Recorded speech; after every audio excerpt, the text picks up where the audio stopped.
Segue into an intro now.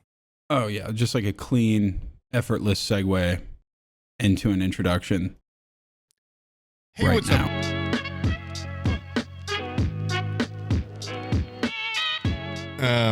Welcome back to another Forehead Fables experience. Yeah. A lot of stuff on the docket today. A lot of plans. Maybe talk about some stuff. A lot of rumor mill about magneto casting. So we'll get into that later. But Oh, man. That's like the big buzz on the internet. Magneto casting. yeah, everybody's talking about it. Truckers have been using their CB radios to really just circulate this thing. Waitress at my dinner last night. Was she talking about it? Magneto casting? I think Adam Driver's a little, the perfect amount of Jewy is what she said. And I was like, Jesus Christ. I remember seeing him in that Black Klansman movie and the ferocity that he says the N-word in that movie. I said, that's the right amount of menace that Magneto needs. I liked him as Kylo Ren. So he has the capability, I think. Also, this is completely based off one text I got from a friend. But so it's been researched, is what you're saying. That's more research than we've ever put into anything else that we've done. Well, this friend is kind of the guy that he's kind of my link to the outside world. And sometimes we'll just, call him like Andrew Bot or something. It's better when you're talking to him in person. You can just ask him. He's just up to date. He sends me texts about things I don't even quite comprehend. He'll tell me about maybe a move on a basketball team or something, but covers sports, dog tips, dog poison remedies. Hasn't given you any dog poison remedies yet. No, but he is good at that stuff. Maybe we could get him to subscribe to the Patreon and just answer any of your questions too. Keep you guys up to date. Make a big text chain or something. Yeah. It is nice. He texts everyone individually too. Because I've asked people like, did he send you that? And he'll go down the list. He keeps us all updated, which I do really appreciate. I think I envy people that are able to respond to messages not only quickly, but they do it in a consistency across a period of time. Because I'll be a guy that responds to text messages to you for a month. I'll really get on top of it and be like, me and you are going to text and we're going to be really good about it. And then after like a month, I go like, I've caught up. I've caught up on my texting obligations for a while. I'll text him back in like 3 months, 4 months. I still haven't replied about the Magneto thing from a week ago. I don't really reply to him, but he doesn't take offense to it, and he keeps me in the loop still. That's even better. Yeah. This guy's like, this is our ideal. We should hold. I'll give you his number, and he'll just put you on the list of people. Awesome. LeBron James gone from Lakers. Be like, okay, cool. Magneto casting basketball announcement. Text me yesterday, like, new review for Odyssey out. Okay, cool. Little link right to a video. I'm gonna see that tomorrow, I think. Oh, if there's any openings. I remember all the initial backlash where people were like, oh, the fucking casting is like insane. I hate the casting. Everybody was all up in arms over the casting for some reason. And then there was so much hate towards it. And then the initial reviews came out from both audiences and critics, and everybody's like, this movie rocks. This movie's really good. And so now I don't know what to believe. Do I believe the people that haven't seen it, or do I believe the people that have seen it? It's a tough call. I'm going to have to wait till my friend Andrew kind of gives me the insights. Yeah. He'll also let me know if a movie's worth watching. I'm not seeing it for like 3 weeks because we have one of the true IMAXs here in Indianapolis. One of the kind of the maybe sole perks of living here is that we have one of the true format IMAX projectors or whatever. Don't you guys have like a derby, like a horse race? No, we have the Indy 500. It's the biggest race in sports, dude. Yeah, but that's a car thing. Derby's Kentucky. Oh, that's Kentucky. The Kentucky Derby. Okay. Indianapolis, it's people from the Midwest will understand this. A lot of times I shit on Indiana. Mm-hmm. And then I went to a concert last night blazing hot, incredibly hot. And then the guy on stage, the Strokes, Julian Casablancas, is like, Indiana, best state in the world. It's like, you don't mean that. You don't really mean that. Yeah, he doesn't mean that. But, it makes you felt a little pride in Indiana. He went, James Dean. You guys like James Dean? He's from here. That's cool. And I'm like, yeah, fuck yeah. James Dean is from here. And, I just felt a little Midwest pride. The last actor, night. James Dean? The coolest guy in the world, James Dean, yeah. Yeah. The old guy from Breaking Bad. What's this? He's kind of like got an eye thing. The old white guy. Mike Ehrmantraut? Yeah, he's from here. That is the most unusual looking man I've ever seen. That is. He's kind of got like a mousy thing going on, but he's tough. Yeah. But yeah, we got a couple winners. Papa Poob. One day they will say, you guys like Twitch streams once a month. But yeah, we got a pretty good list, and I feel a little, I don't know. Today I just woke up a little more proud to be a Hoosier. Because Julian Casablancas lied to you right to your face. You feel. Well, he even said afterwards, he was like, "Can you tell I'm being sarcastic?" And everyone was like, "Woo!"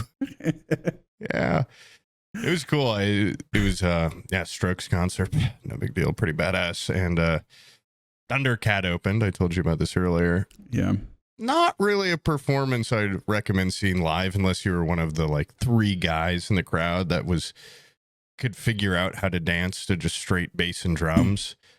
I would describe it as sonically overwhelming. It put me in a panic listening to it. Anxiety inducing music. It's such so a good loud opener. and just like, and I listen to a lot of different types of music, and he's got a couple bangers, but just pure instrumental, no singing, bass and drums together. So my 2 roommates played in college, and not a fan. I don't know. I used to sit in my house trying to watch TV, and the guy in the basement would be drumming, and the guy upstairs would be playing bass on an amp, just like nobody. Sorry, Cash, but nobody likes to just hear bass on an amp by itself. Yeah, it's annoying. my brother had a drum set growing up, and it was so it was rough. It was right on the other side of the wall for me. The drummer is actually really good at drums, so it did make it better. But yeah, but I mean, you're still just listening to drums, nothing else. Yeah, he was respectful enough. He had some sort of like, he could play loud, and then he could also put shit over it and make it like quiet drums. Well, I'm assuming your brother didn't do that. My brother could have. But there was this kid down the road that was a couple years older than us. His name was Pat. And Pat also had a drum set. Patrick Starr. You could hear my brother drumming out in the street. And Pat would hear it and go like, I'm going to show this little fucker what a real drummer sounds like. So he would open his windows and start blasting away on his drums so that my brother knew that he was better than him. And then so my brother was like, I'm not muffling my shit so that Pat knows that I'm better than he is. And they would sit there and just drum loudly into basically annoying everybody in the neighborhood. Your dog's barking? No. Hold on. Let me remedy this.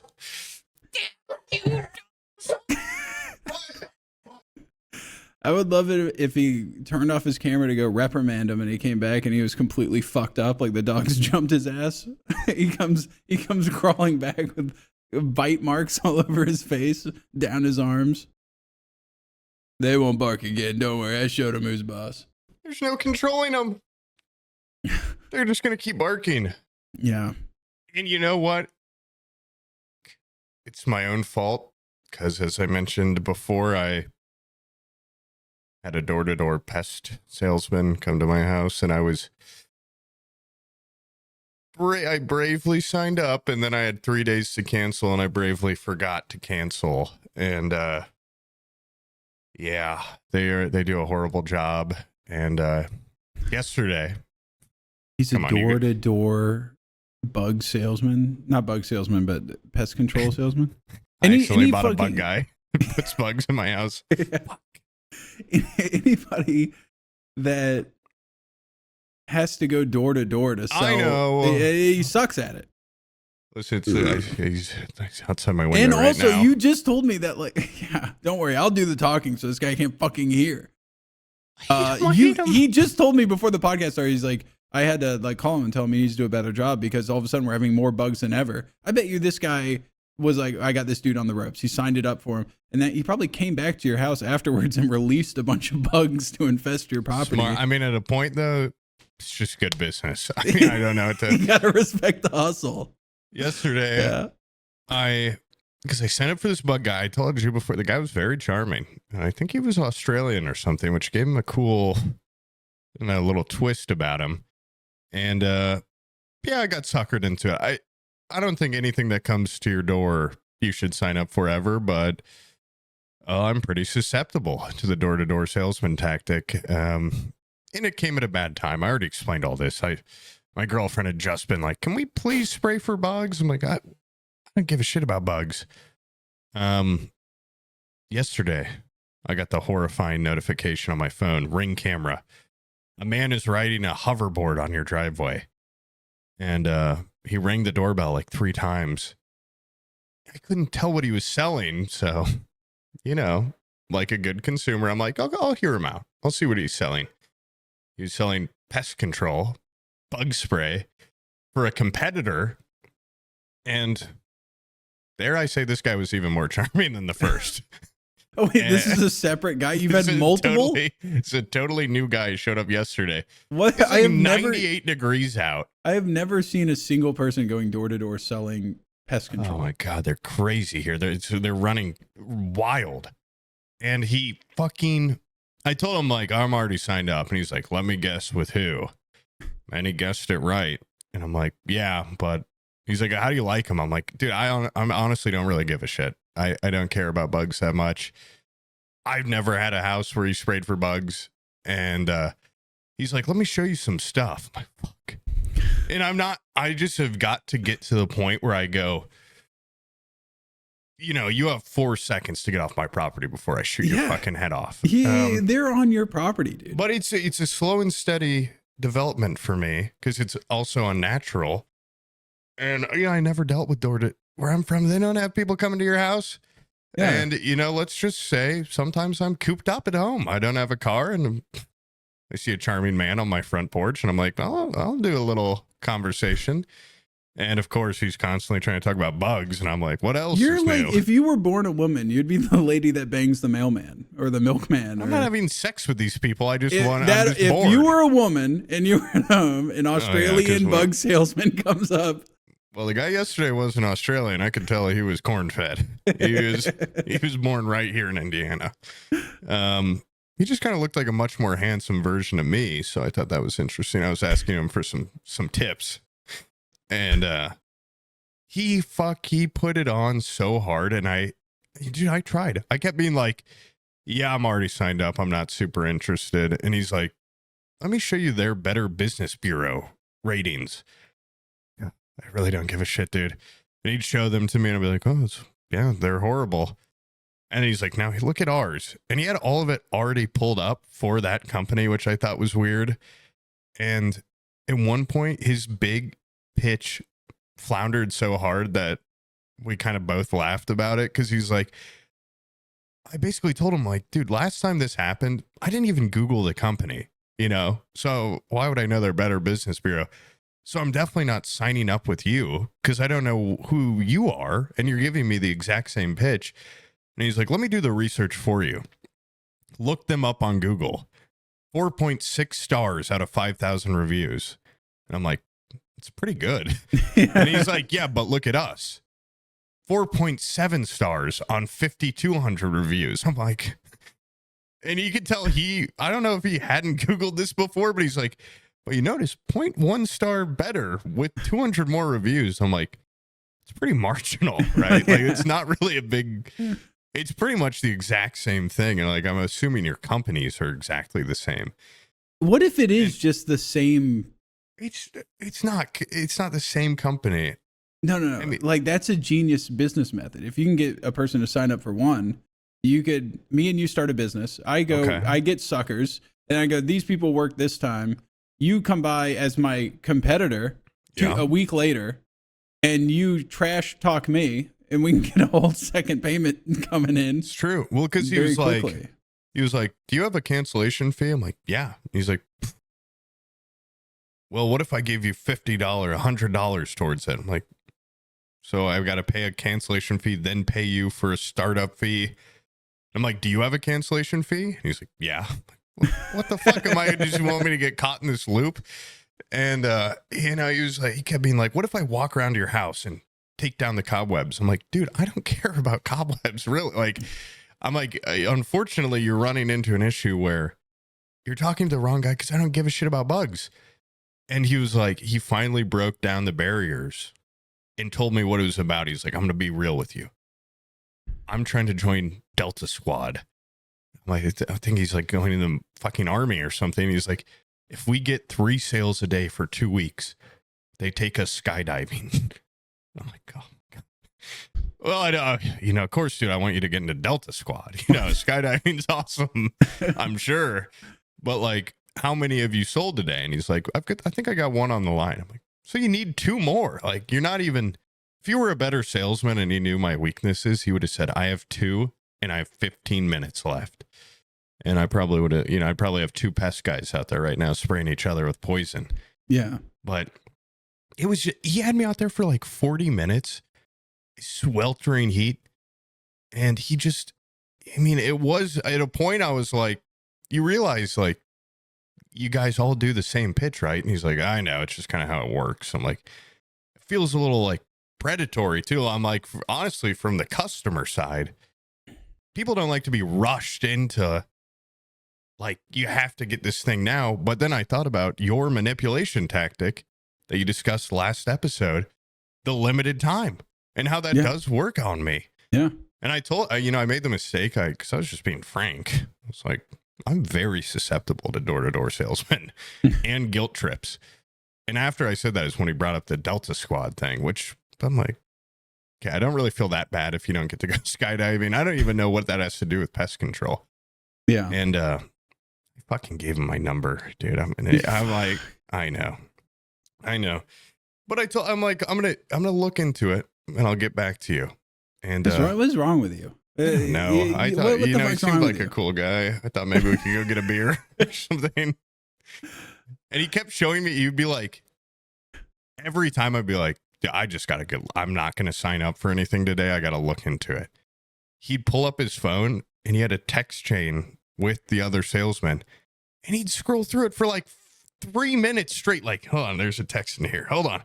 They text, that's the most active group text I've ever seen in my life. And a lot of them were like pictures of them at a guy's house with the guy signing up for their service. I'm like, do you take a picture of me if I do this? He's like, only if you want. I'm like, no, I don't want a picture of me at my house. And then his text was just like, he was talking about like it was going to be a smoking gun. It was like one text from a salesman being like, talk to a client. They said that service sucks. That's it? Yeah. Just one negative review? Yeah, I'm like, it's the same price. I have to pay a cancellation fee.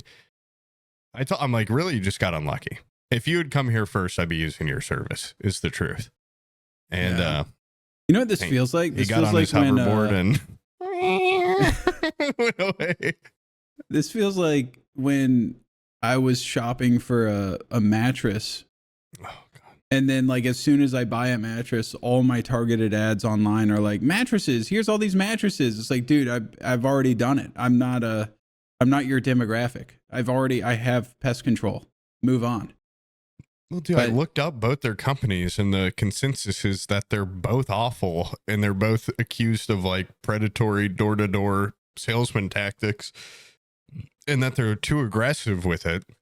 Yeah, and that they both suck ass. And I'm like, okay, well, I'm already stuck with this one, and I'm not going to switch it out for something else. But now I would be interested in, like if there were like I think a traveling vendor would do really well at my house if you had antiquities and stuff like that.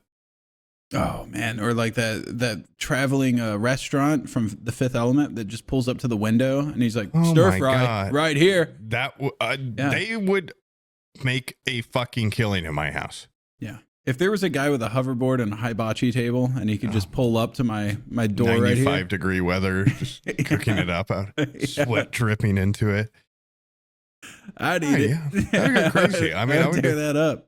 I'm just not so interested in bug control. I was like, if you got anything else to sell? Nothing. Just pest control. Let me see your glasses. I buy those glasses off you. Not you, the guy. Well, dude, and I felt so fucking. I'm like, if I had a $20 bill in my pocket, I probably would have just given it to the guy and been like, tell your whole company to just please leave me alone. I don't have the capacity yet to just shoo you away from the door, and I don't want to keep talking. I think it would I did be want to talk an for a awesome little bit. It would probably be your worst week ever, but it would be a good bit of entertainment for everybody else if I just leaked your address to all the patrons and I go, you show up to his door with a salesman pitch and see record of who can keep him in conversation the longest in the sun. Like, if you're charming, and I'm particularly bored that day, I was just sitting here twiddling my thumbs, and then doorbell for me. Oh, nobody ever comes. Nobody ever comes to my house. Do you want to come inside? Nah. You need to recharge your hoverboard. Man, I have people come by sometimes. I'm just like, what do you want? Like, why are you here? And you can be nice and just tell them to fuck off. That's what I tried to do at first, but then he just really didn't take no for an answer. And he was like, I don't know, physically much bigger than me. I'm like, oh, yeah, I'm not going to, I should have brought my gun out there. I'm just going to start tapping the glass on my door. It's like, crazy because the dogs are going fucking crazy the whole time. And they're like trying to jump through the door. Yeah. I'm like, you would think that would be a deterrent, but it really isn't. They got to get to Delta Squad, which I get because you get to go skydiving. He just wants his little sign-up bonus, his little money. I mean, they work on a commission thing, I'm sure. But he broke it. He kept explaining to me. He's like, I'm going to show you the back end. Here's my sales list. I'm like, dude, this is not the problem. The problem is that I don't really care about what you're selling. If we're saying cool, I'd be much more interested. Now, I want to know, like, what's going on over there because that's something that we don't even have here. It must be Pest City over here. I mean, I don't know. I don't even notice them that much. I mean, I see bugs every once in a while, but it's like, oh my God, I'll put it outside.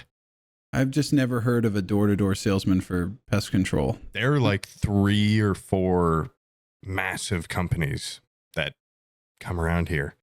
Really? And he tried to give me that borrowed time thing. He's like, dude, they dropped me off in this neighborhood with my hoverboard. I'm not going to be here tomorrow. I'm like, oh, God. He's like, you got to sign up now. I'm like, could I do it online? He's like, much better if you do it in person. I'm like, yeah, because I get my money. Yeah. Because I get to go skydiving if I get 2 other suckers today. He did the exact same thing the other people did, where they're like, your neighbor 2 doors down is signing up. I'm going to throw in a bundle. I know you're just saying that. Yeah. They never say the neighbor's name. I wouldn't know who the neighbor is anyway. And they always make it just enough doors down where it's not like, I know my neighbor's an old woman, so I'd have to hear an old woman name. But I don't know. It is kind of exciting just to have somebody come over. Just to give me some company for a while. Yeah. I mean, I wasted as much of his time as he wasted mine, to be honest. I probably have a lot more time to just sit there and chit chat. But yeah, I didn't even think about that. Like, if you just lead him on for a really long time, be like, nah. It's kind of what I did. I'm good. My uncle did that before, where a guy got him online or like on the phone during his he had a 40-minute commute from his house to town. And the guy was just trying to sell him some shit for the business. And he just kept him on the line for 40 whole fucking minutes. And then when he pulled in his driveway, he's like, all right, well, I'm home. I'm not really interested. I'll talk to you later. And the guy like blew up on him in the carport. Like, the guy was just yelling at him on the phone. And then he hung up on him. The mask slips. Yeah. Yeah. Especially. Oh, is that Gwen? Is Gwen hanging out at my back door? Hey, honey. That little fucker, I am so pissed at her. She keeps going out in the backyard. She finds something. There's something dead out there and keeps rolling in it. They love doing that. Yeah. They love rolling in gross, disgusting stuff. And then she looks like I'm the bad guy when she's so gross. I don't even want to bring her inside and give her a bath. So I fucking hose her down like it's a civil rights protest right there in the gravel out there in the backyard. And I've had to give her 2 baths out there with the garden hose in like the past 2 days. Whatever is dead. Who the fuck what animal goes like, oh, dead shit? It's rolling it. There's no other animal that does that I can think of. Cats like bring live stuff in your house, which is awful. That's live. That's a gift. Yeah. That's a gift for you. They're like, tribute. you take care of me. Yeah, here's a gift. Vultures eat rotting shit. They still piss on their feet to clean them off. You know what I mean? Like, yeah. No other animal goes like, oh, dead rotting shit, fucking putting that all over me. And then they want to lay right on you. Yeah. Right after they get all the pheromones. It's fucking gross. So Pip loves dead worms specifically. He goes crazy to roll on. Yeah. That's what Gwen's rolling in. It's a dead worm. Worm scent on him. Yeah. What's with that? I'm so curious right now. I'm going to look that up because I'm tired of speculations. I want cold, hard factoids on this. Why do dogs like worm? Why do dogs roll on worms? I will be really surprised. What dogs roll on worms, especially dried dead ones, because it's a leftover instinct from their wild ancestors. By rubbing a pungent dead worm on their necks and bodies, they attempt to mask their own scent. This allowed ancient canines to sneak up on prey without being detected. You smell like a rotting fucking worm. What do you mean sneak up on prey? Well, there's probably dead worms everywhere back then. Yeah, I guess. It covers their natural doggy smell, acts as a disguise. She's probably so confused when I go like, Gwen, you smell like shit. She's like, you can see, you know it's me? Yeah, I thought you thought it was a big worm coming up and I'm just snuggling. a dead worm. Yeah. Oh, do you want to give this dead worm a treat, maybe? Perhaps? I know Gwen already had one today, but... Yeah, it's the dog version of Groucho Marx glasses. The ever-present dead worm in the house would like some. Don't be rude, Father. I'm going to make these dogs dead worms if they keep barking. Fuck. That is funny that that's like a universal thing, but why is it a dead worm? Like, of all the dead things to find, there's other dead shit. He did roll on a dead baby bird also. So it's like, it's just the scent of something dead, I guess. I don't know. Yeah. There's a bunch of fucking groundhogs in my backyard right now, and I'm a little worried because they've been making their hole under the shed bigger and bigger. I'm like, Pip is going to go in there soon, and I'm not confident he would come back out because these groundhogs are fucking huge. Yeah. And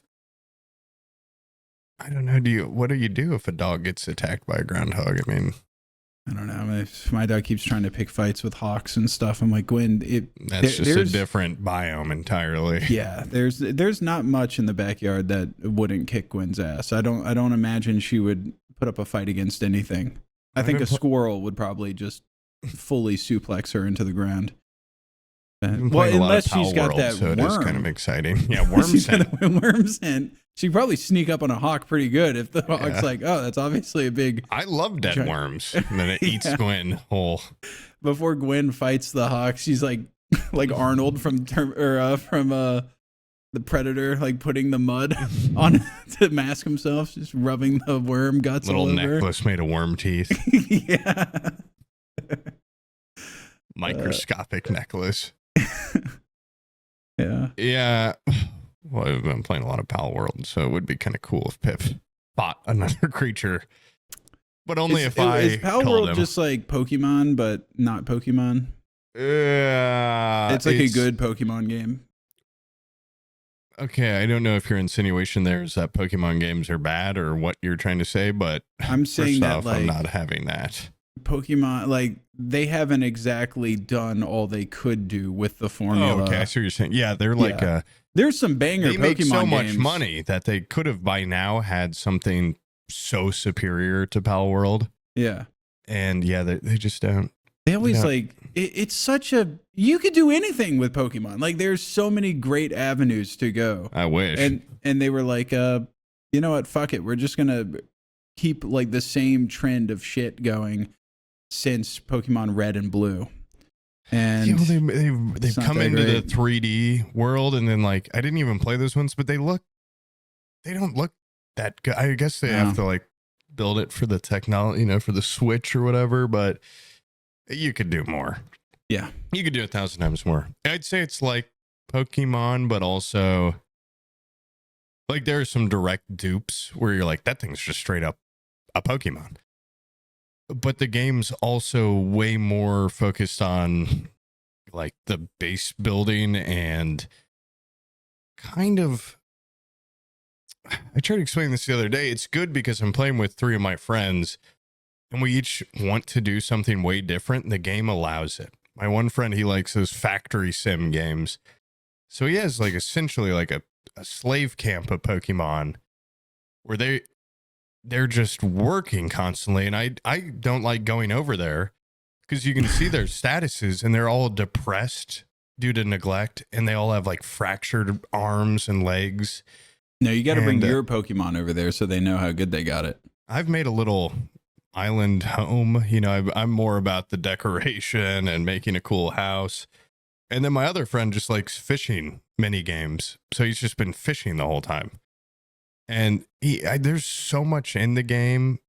It's the first game in a while where I'm like addicted of just like the excitement of like, oh, I want to go over there and look at that. And it's pretty fun. I mean, it's not the best game ever, but I've been playing a shit ton, and I'm quite enjoying it. I've been trying, you know, like I have a huge love for Kenshi, right? Oh yeah. And there's a mod that just came out. Apparently somebody made something called Re-Kenshi is what it's called. And it's basically, if you guys are familiar with like Skyrim modding, there's the Skyrim script extender, SKSE. Basically someone made the equivalent of that for Kenshi. And so it allows for scripts to be used in modding, which has kind of opened the door for like a lot of crazy mods to be made. I saw me playing Star Wars Kenshi on stream recently. Awesome. Well, there's now a co-op mod for Kenshi. And I was like, oh, me and Bizzle can play. And so me and Bizzle have been playing. And I was like, this is going to be so much fun. We're going to make 2 little guys and we're going to make like, you know, it's the 2 of us. So we did the start where you're out in the middle of the desert and it's rock bottom is what it's called. It's the hardest. It's one of the hardest starts. And you're missing an arm right off the bat and you have no money and you're just out in the desert. And I was like, this is going to be so much fun. We have a guy that's really short named Sam and a guy that's really tall with big legs named Bizzle. And Bizzle has seen like videos of, you know, people playing it. I don't think he's played it himself a whole lot.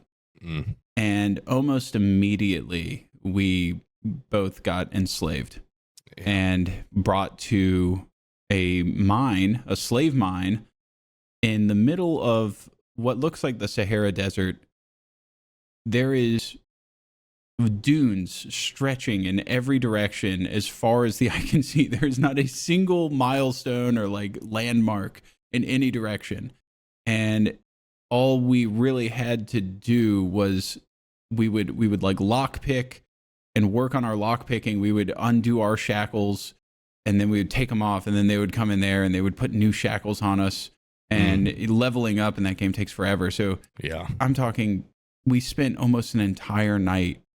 It's probably about 4 hours lockpicking not only our cage to get out, but our shackles.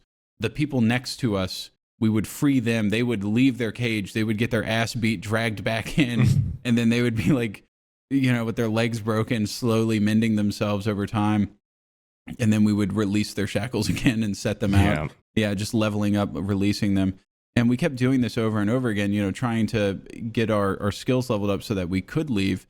And the problem with being a slave is they don't feed you enough for you to... Sounds like Power World. Yeah. they keep you above starving. You're not quite starving, but you're not being fed enough that you can run really fast.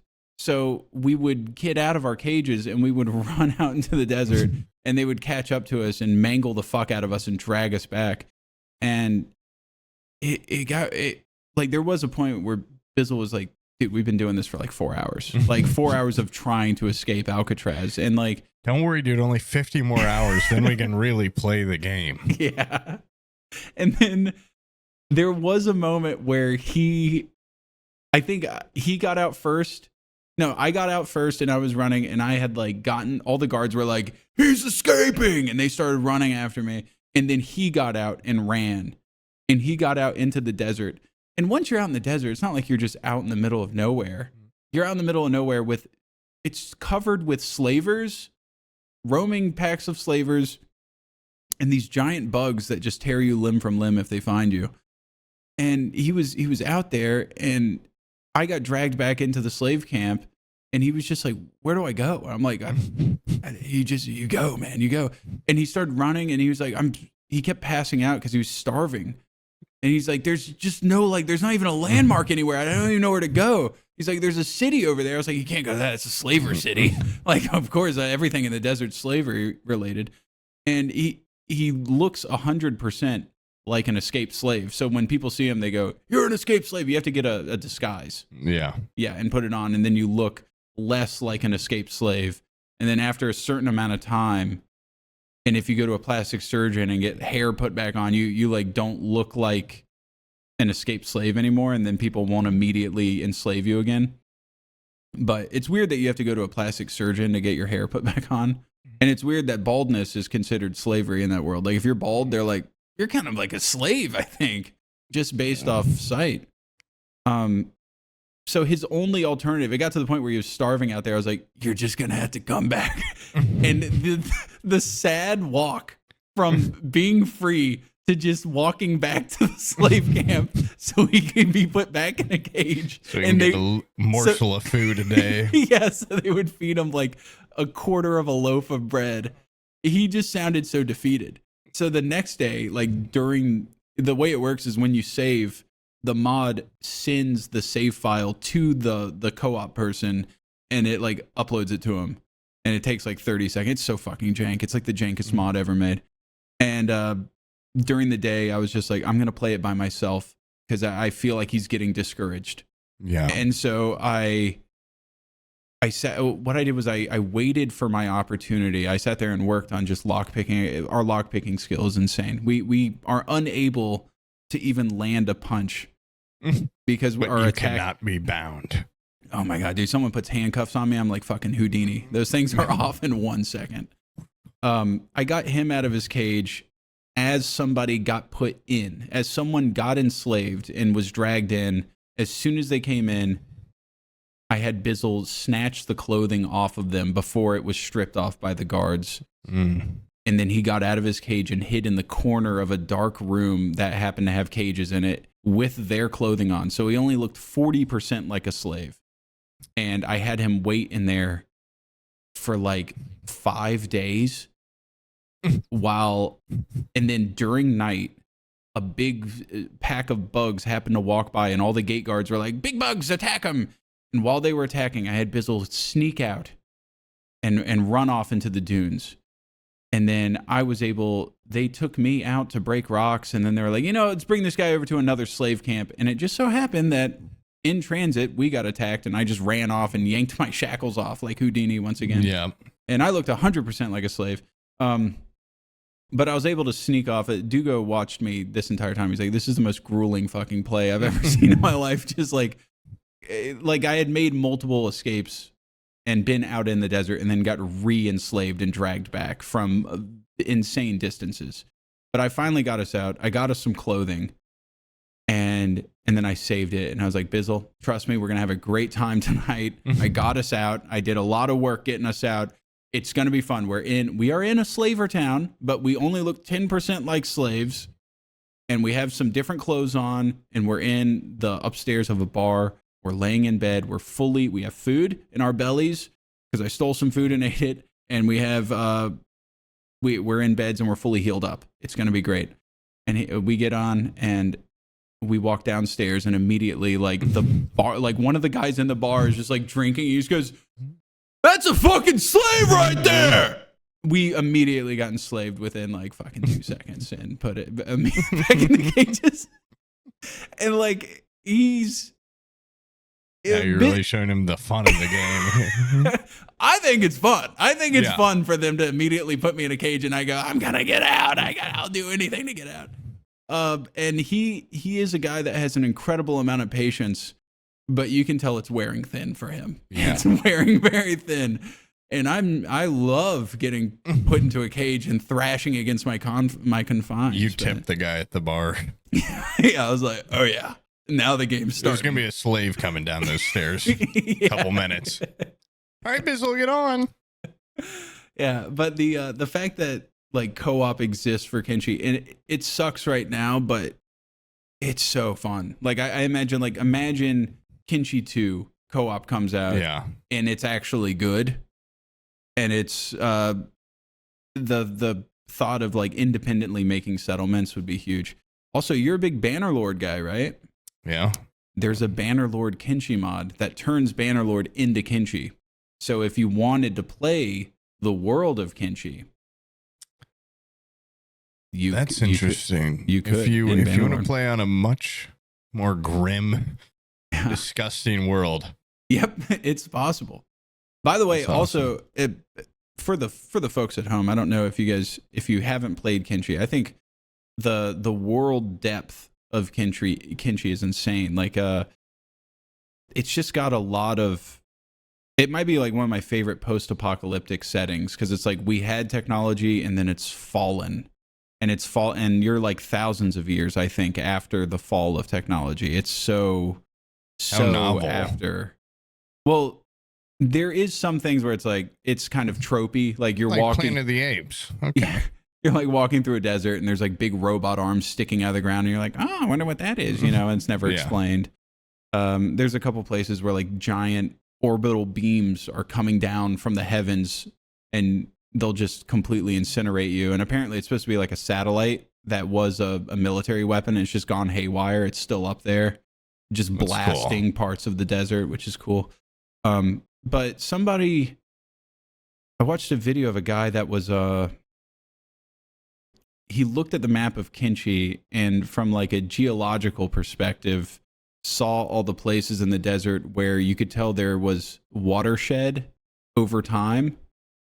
If you see like look at like places in like Scandinavia and stuff, you can tell where like a glacier has passed through because of the way the earth looks. Like you can tell where water has been over thousands of years, like leaving an area.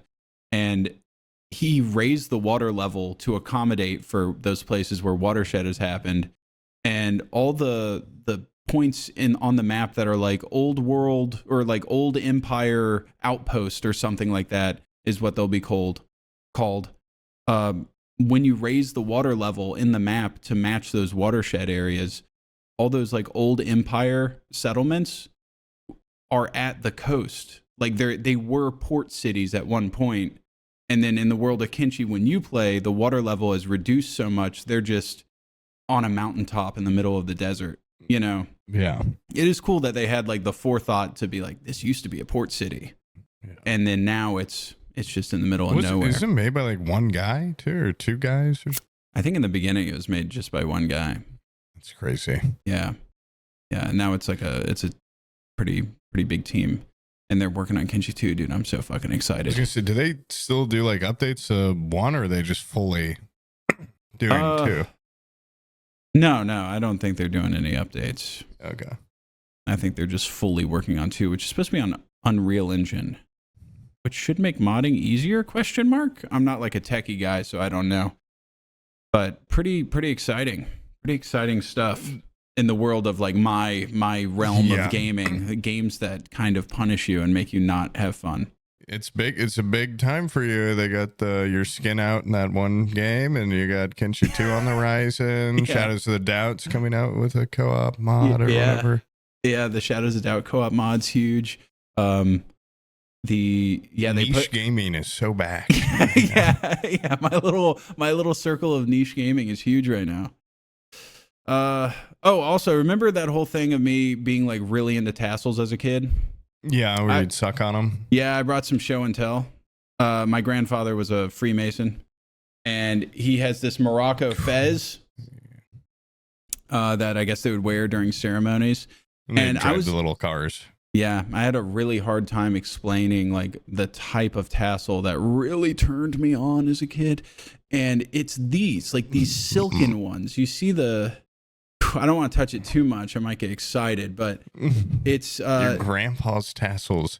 Looks like horse tail or something. Yeah, it's like a certain silkiness. Oh my God, the way it just went down my arm hair. That was incredible. Chills. And there might be some blood flowing somewhere in the nether regions. But have you tried sucking on it? No, I never sucked on them. I would definitely just touch them a lot, though. I would play underneath them like a kitten would play with a ball of yarn, perhaps.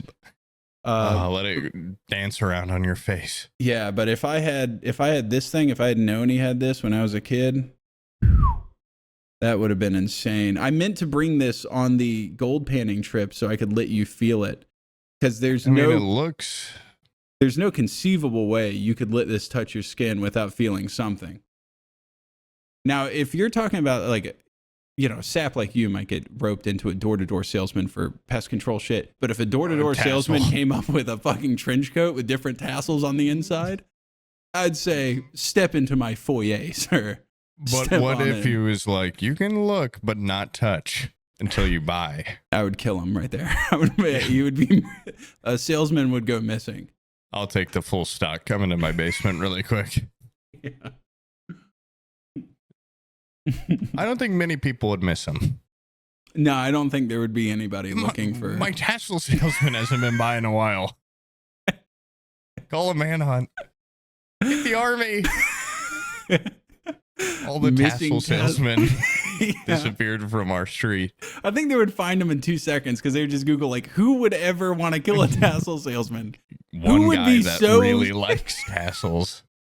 Okay, what's the kind of guy that's really into tassels? They'd Google that, and I would be the only guy that would pop up, I think, from the previous... Tassel salesman on a hoverboard with them all blowing in the wind. A merchant of death. That's a good door-to-door salesman pitch, I think, dude.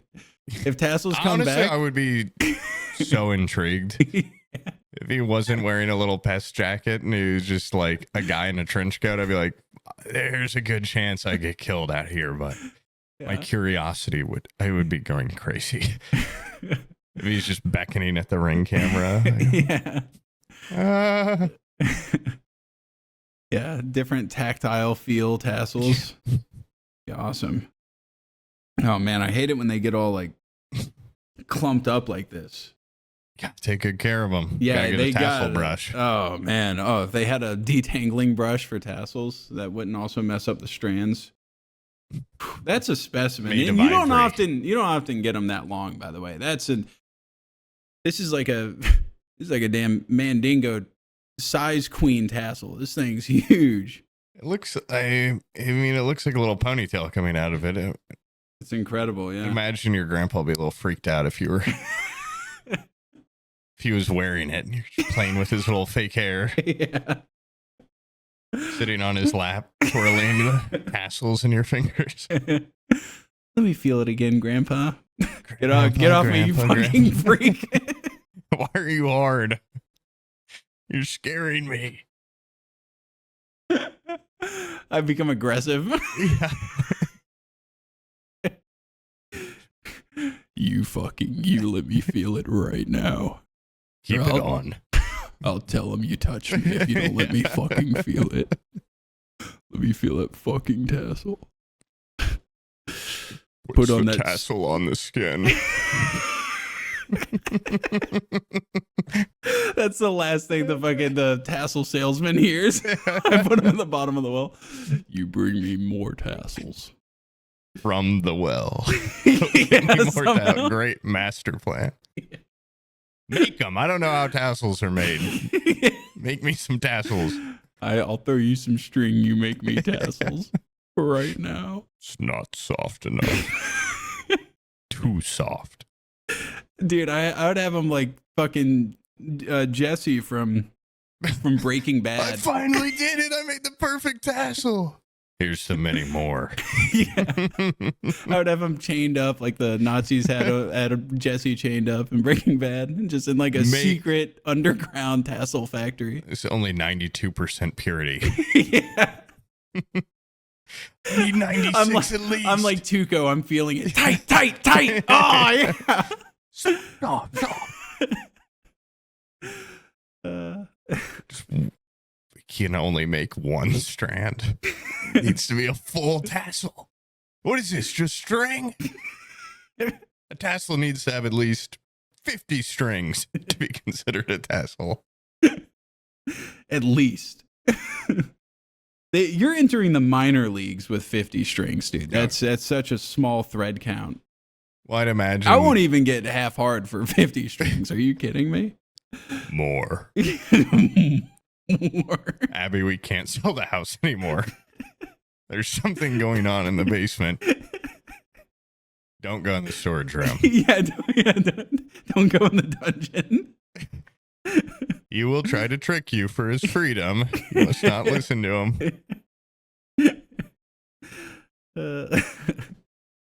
That'd be awesome. Yeah. You should kidnap a guy.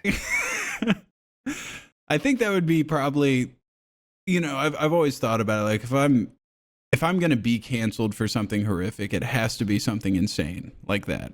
Not what you did, because you podcaster, YouTuber got canceled. Or you're like groomed. I bet he groomed somebody. Now, podcasters always, you said something too crazy because it's you're expected to talk for hours without your saying YouTuber side of you. That's for the groomed allegations. Yeah, that grooming comes in 100%. But if it's like he held a man captive to make tassels, it'd be like, yeah, he probably shouldn't have a platform, I guess. But like, I don't really know how to deal with this. You're platforming the tassel guy? The tassel taker? Really? The most prolific tassel based kidnapper in the world? With a whole total of one guy he got? Yeah. World record kidnapped for tassels. This is a Netflix documentary. They're just doing an interview with the guy that I kidnapped. He's like, I can't even fucking look at table runners anymore. What's your shirt made out of? Strings? Bunch of strings together? And then there'd be clips of like you just being like, oh, I love the tassel feel on them. 20 podcast clips over the years. Like, I used to play with my aunt's tassels. I'd sit under the table and I'd rub them on me. This podcast, they play this entire podcast, and this is premeditated. This episode is where they come up with the plan. So what you're gonna do is just wait for a door-to-door tassel salesman. Should be any time now. Lure him to the basement. Wrap the tassels around his mouth so he can still kind of scream because they're not. His hands are bound in tassels. It's only going to make the tassel flutter, and I love that.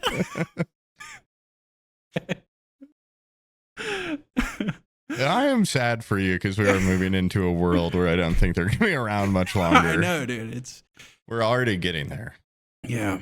It'd be like if somebody was like turned on in the 1950s from like the feel of a quill, Fountain carpet. pens have been invented for decades now. Yeah. I know it's hard to find a quill nowadays. And then, I feel like the world of tassels is over almost. You walk into a brutalist house, it's like, there's not even a chance. No, there's not even going to be a carpet with kind of a tassel-y thing on the edge. Yeah. Yeah. It's the closest thing in my house is I have a little tiny rug like this big, and it's kind of tasseled on the ends, but you know what I should do? I'm up to your standard. I finally got a good hookup with a merch company, and they're willing to do very custom things. Tassels. And if I could get them to make the perfect tassel. Table cover where the tassels go down to the fucking ground. You can climb in there. No, it's just a riding crop, but instead of a little bit of like leather at the end, it's a tassel. They would be like, what the fuck is this thing? Like, we're not making this for you. I don't care if you sell them. I just need one made. for a sample. I need a prototype. I need a quick little prototype made. Drop everything. Yeah. I'll give you any amount of money you want. Just make this for me, please. It's not about the cost. There was a guy that emailed me a picture of a tassel lamp. He's like, check out this lamp my grandma had. And it was kind of odd because it had a lot of the visual components that I do admire of a tassel.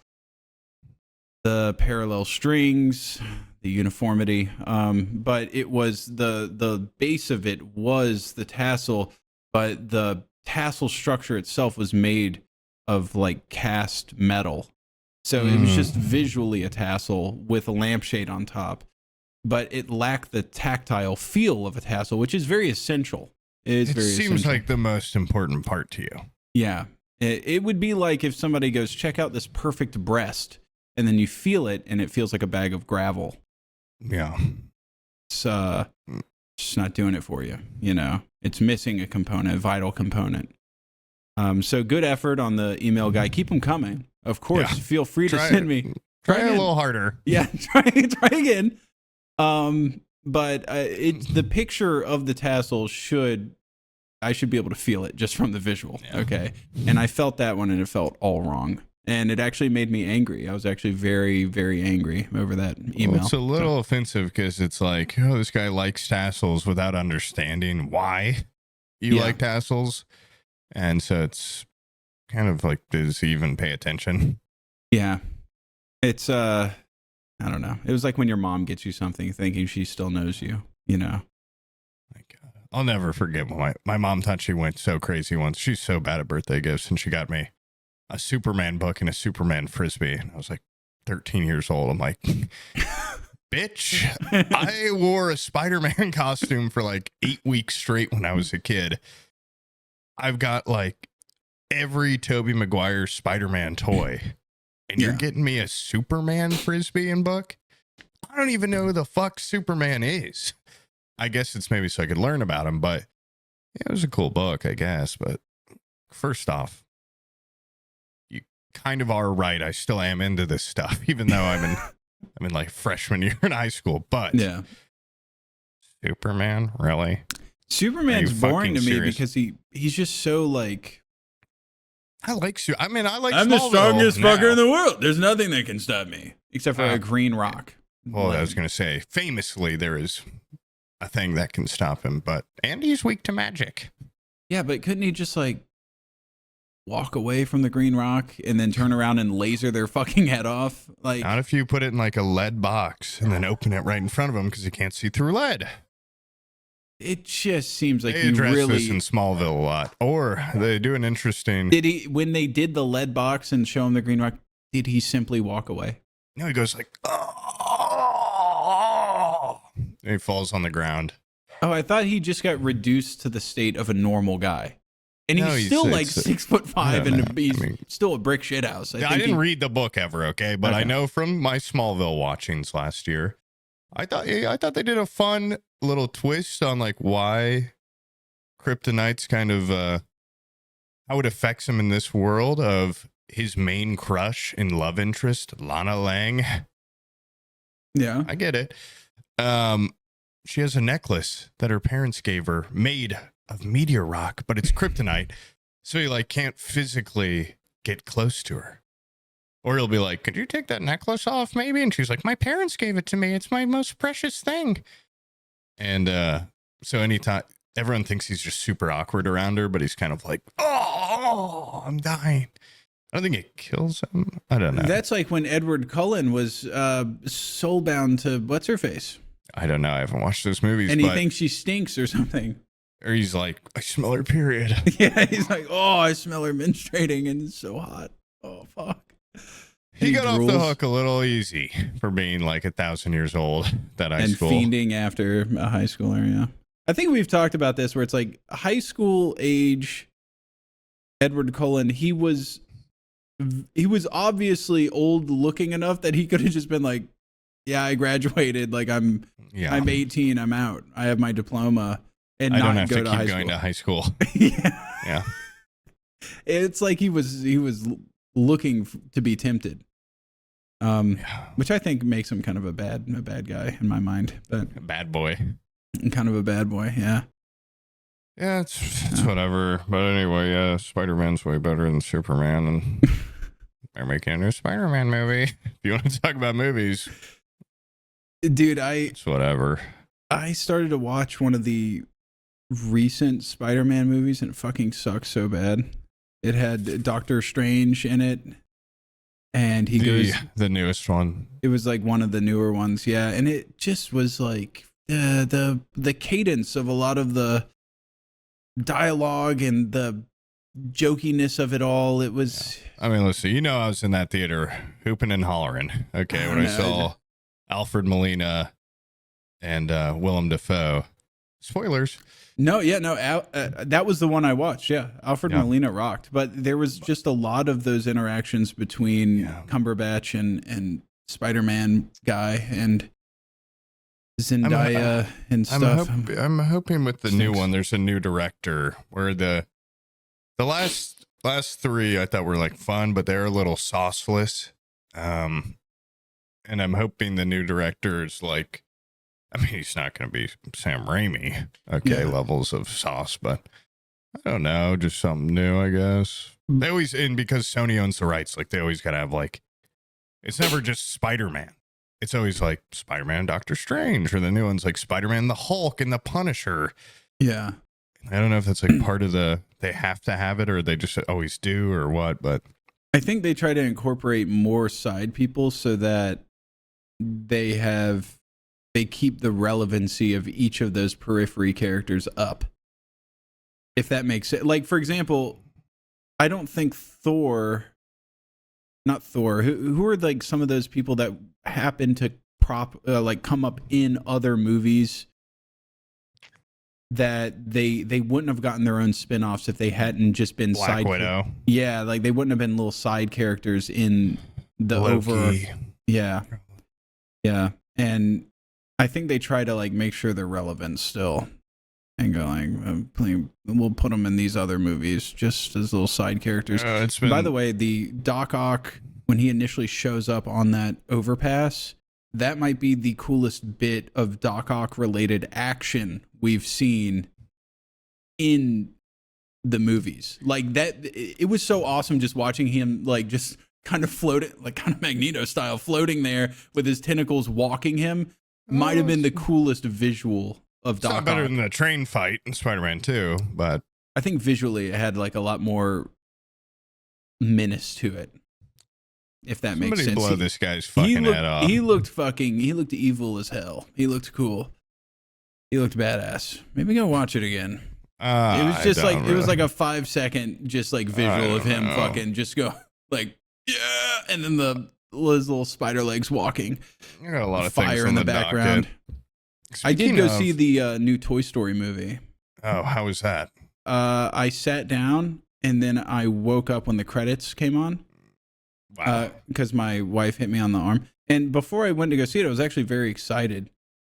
And then I remember seeing that it was like a interview with Tarantino, which he has notoriously like fucking little autistic film takes. But I think he did hit the nail on the head with this one. He said, I think Toy Story should have ended with that trilogy. Not because Toy Story 4 is a bad movie. It's not a bad movie. It is a great movie. On its own, it's a fantastic movie. But the story arc of Woody came to like a perfect end with Toy Story 3. It was like a great just wrap it up, you know? And I think the overall story of Woody like suffered because they kept going. And this movie, it is very apparent that they just like yank him. He's almost like a side character in his own shitty fucking movie. Like he just pulls it. You slept through the whole movie. I slept through probably the last, like 2/3 of it. Probably I slept through, but like very quickly, you can tell Tom Hanks is there just fucking grabbing a check. Like he doesn't give a shit. The story of Woody in that movie sucks. He just rolls in. He's dragged in for no reason. And it really does nothing. He's just standing there going like, I'm Woody, the face of the franchise. And Buzz Lightyear Buzz! really has nothing going on in it either. It sucks. I mean, but the movie itself isn't that bad. It's just, did it have to be made? Is a great question. Let me commend you really quick, because this is a great conversation for our young patrons program. Yeah. And they're going to be glued to their iPads. Yeah. Oh, you wanted me to continue? I thought you had a point, is why you're interrupting. No, the point is that... Oh, the point is that at the very end, I woke up and I was looking at the credits, and the Toy Story 5 art manager, her name was Claire Fagioli. And I thought that was just an awesome last name, and I don't know how she endured public school with a name like Fagioli, spelled exactly as you would imagine Fagioli spelled. Sometimes you can be shocked in a public program. I've talked before, I had a friend whose last name was... I don't know if I should. It's pretty unique, so I don't know if I'll say it, but let's say it was basically Jizz. And his last name was like Carl Spunk or something. Yeah, basically. And I would be like, nobody's gonna make fun of this, and people are. I think it was like too low hanging fruit. Yeah. But there was a guy whose last name was Butts, and everyone's like, Butts. I'm like, this guy's last name's Spunk. This guy's last name is Jism. Yeah, and. Cum shot, and nobody. I'm like, are we being for real right now? I'm like, this guy's one of my great friends, but I'd like to see somebody fucking bring this up a little more. Even teachers, they'd say his name and not laugh, and I'm like, come on, it's fun. A substitute teacher reads that for the first time.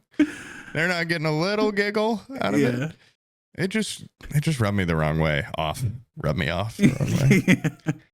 But yeah, my good friend Carl Spunkhauser, he love that guy still, but I'm like, come on, like I think you should have been changed from the bullying. Yeah, and it's just nobody bit on it. I don't know. It's probably the most obvious. Did he radiate energy of like, don't fuck with this guy because of his last name? No, he was just very normal guy. It wasn't. I mean, everyone liked him, but he was just a normal guy. Have you ever said anything to him about it?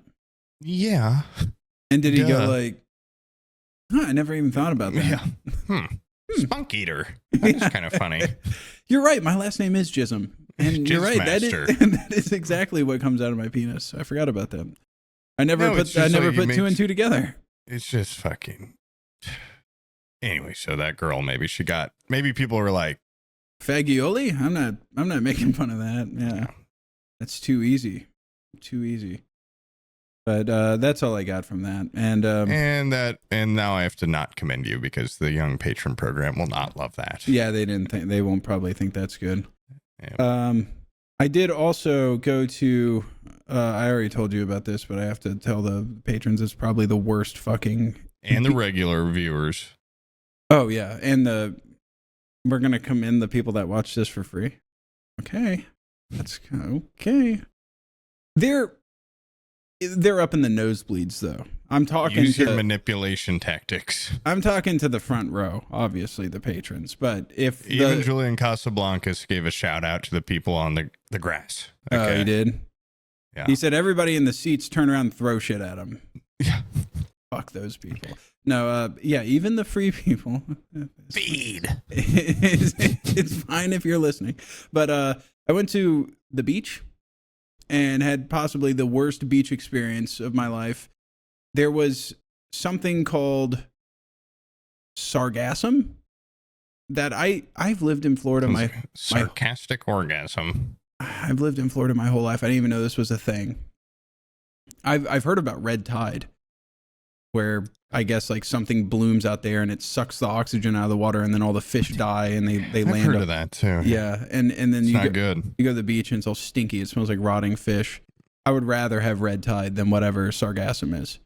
So apparently 3 weeks before we decided to go, there was a huge sargassum bloom, which I've done more research since then. It turns out we pump a bunch of nitrogen into the soil to grow crops, and then the nitrogen goes out of into the fucking ocean somehow, and then the sargassum loves the nitrogen, and so it's able to just like multiply super easily.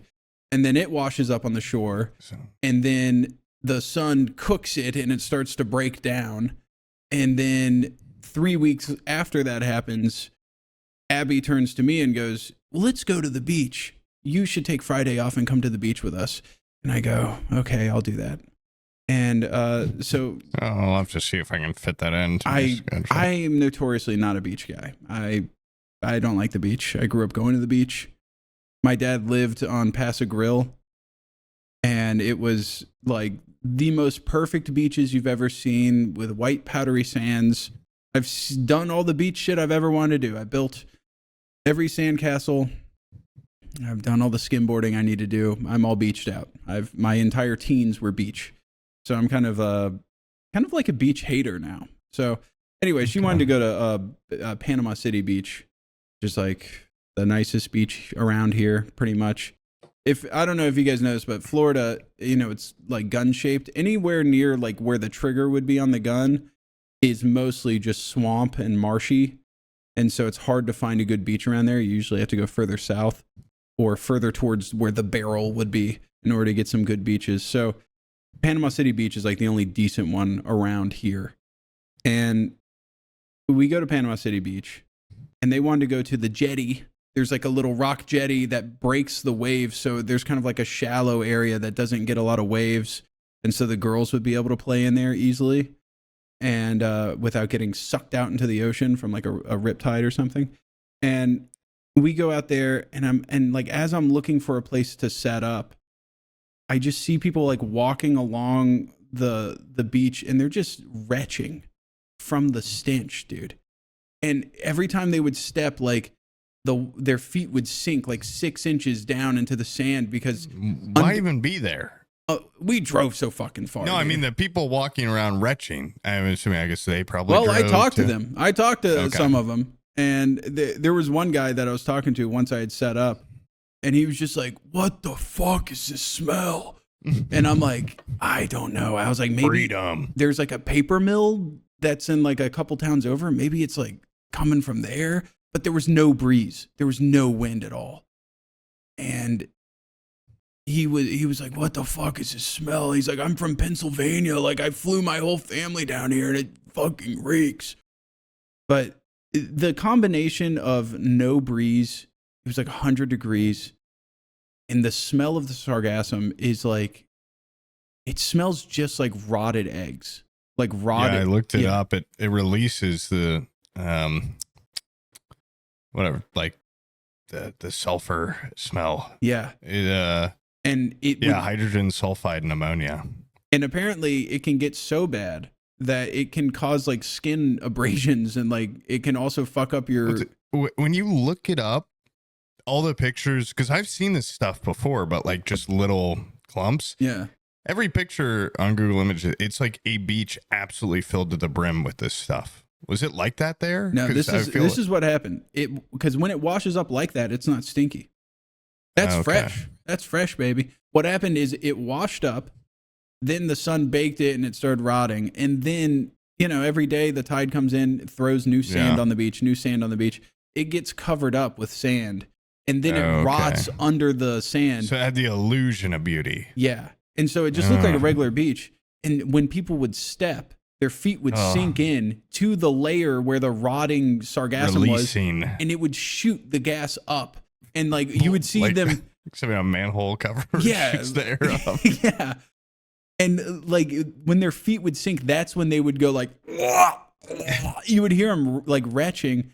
So fucking gross. It was and then on top of that, where the jetty is, and so I tried to tell myself, like, I looked it up online. They're like, there's no E. coli problems out here. There's no like contaminant issues, warnings right now with the water. The water's been tested recently. It's fine. They test it every week. But in my heart of hearts, I was like, I'm in water that doesn't have any waves because of the jetty. It's super hot. The water's still, and it smells like rotting shit because of the sargassum. Like, it was really hard to have a good time. Like, every inch of your body says, like, natural instinct says, nasty smell. Water looks like it's stagnant, not moving. Get out. Like, this is not a good environment to be in. Spent my whole day out there. Fucking worst beach experience of my life. I didn't try to gripe a whole lot because, I don't suffer in silence. But Abby, very much. You shouldn't. Yeah. That's why God gave you a mouth. Yep. But Abby very quickly goes like, "You're just like a whiny bitch. Like, shut the fuck up." Like, that's because that's why God gave her 2 ears so that she could listen to you. Yeah. But I whine. Like, even if I'm having like a good time, I always find something to whine about because I think it's funny. It's not like I'm not actually. Bad habit. Yeah, probably. I do that sometimes too. I'm like, best day of my life. It's a little hot out. Yeah. Can I just shut the hell up? Yeah. Enjoy this for a minute. I love arguing about stuff. I'm not like mad whenever I'm arguing or whatever. And it just because I'm bitching about stuff, it's just usually just to talk about it. But anyway, so we're there swimming in that shit. God, and the UV index was like, we're gonna cook these fucking people. They're gonna be obliterated. There was a ginger out there that looked like Larry the Lobster, dude. He was fully red. And then we go up to go have lunch, and Abby was like, "Oh yeah, I packed the cooler and everything," which I knew we packed the cooler. But she's like, "We're gonna eat at these picnic tables. Go ahead and carry the ice chest over here." And I was like, "I can't fucking carry." She wanted me to carry the ice chest all the way down to the beach, and I was like, "I can't carry that fucking ice chest." You don't have a beach wagon, dude? I don't have a beach wagon. And I was like, "I can't carry that all the way to the beach." She's like, I saw her like get almost like the ick. Like, "You can't carry it?" I'm like, "No, it weighs like a fucking 140 pounds. I bought one of those, like, it's not a Yeti because I didn't want to, I refused to spend that much on an ice chest. I bought an Arctic, the off brand. Okay. And it's the one from the prospecting trip. The one like the green top. Nice. Yeah. That thing was slammed with sodas and full of ice all the way up to the top and our picnic. And she was like, "You can't like one man carry that?" I'm like, "We walked like a half mile from the parking spot to the beach. No, I can't carry that." And she was like, "Well, I'm going to set up here at the picnic table. Can you at least carry it over here?" I was like, "Okay." I fucking almost died carrying this fucking ice chest from the car to the picnic table. And she was like, and I got there and I probably looked like I was about dead. Like, my face was just red. I was like, carrying this thing. And I get it over there and we eat lunch. And I was like, then the girls had to go put something in the car. So she's like, "Hey, I'll help you carry it back." And the second she lifted up her side, she was like, "Holy fuck, you carried this from the car? This thing weighs 1,000,000 pounds. I was like, "Bitch, I told you it weighed like, it weighs well over 100 pounds. Just, and like oddly carrying it like that." But that made her feel a little bit, or it made me feel a little bit better that she was like completely blown away by how heavy apparently like 48 fucking Cokes and a shitload of water and ice would weigh. But anyway, so we spend the whole day with this sargassum bullshit, which, by the way, I've been in a town with a paper mill, which smells like stinky, rotting shit. I don't know why they let them exist. I think we should go paperless myself. I don't know if you've been around a paper mill. I haven't. I've heard you talk about paper mills. Dude, on a foggy morning, that shit hits you like someone's blowing a fart. Like a chicken farm and right in your face. Fucking awful. Yeah. Like a foggy morning, it hangs in the air.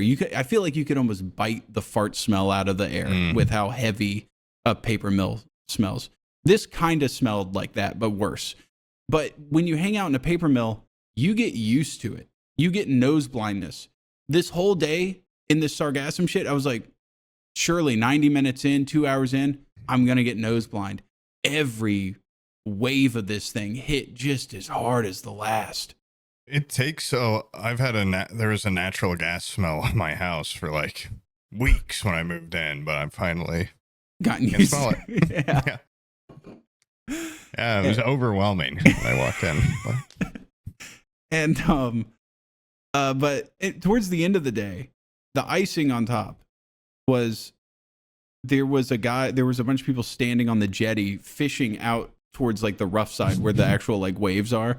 And by the way, the entire day, me and the girls have been over at the calm side of the jetty, literally 10 feet away from these guys that are fishing on top. We were there at the base of the rocks in the water with a net trying to catch like little tadpoles and fish and stuff. And then we'd catch them and putrid fish. Yeah, they were soaked in the sargassum. Yeah. No, they're just like little minnows. And we kept catching them and stuff. And then just a little sideway for a second. I stopped catching them with the girls because I found a place where Madeline was taking them. I thought they were digging a hole and putting them in like a little hole so that they would have like a koi pond. And I went over there and looked, and it looked like that Sardaukar planet from Dune. Madeline had built a castle, and then at the base of the castle had every minnow like laid out in a line just in the sun-baked sand. God. Like they were being sacrificed in a line. Psychopath kid. Yeah. And she was standing there doing the throat singing like the Sardaukar do. Like, oh yeah,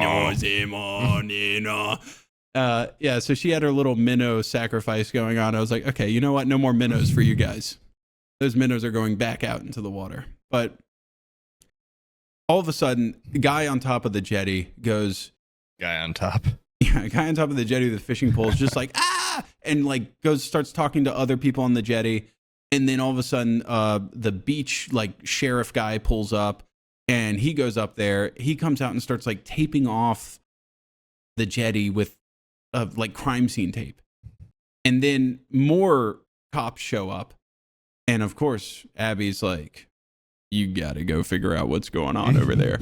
So I go over there. Bring the ice chest over there, see if they want a beer. Yeah.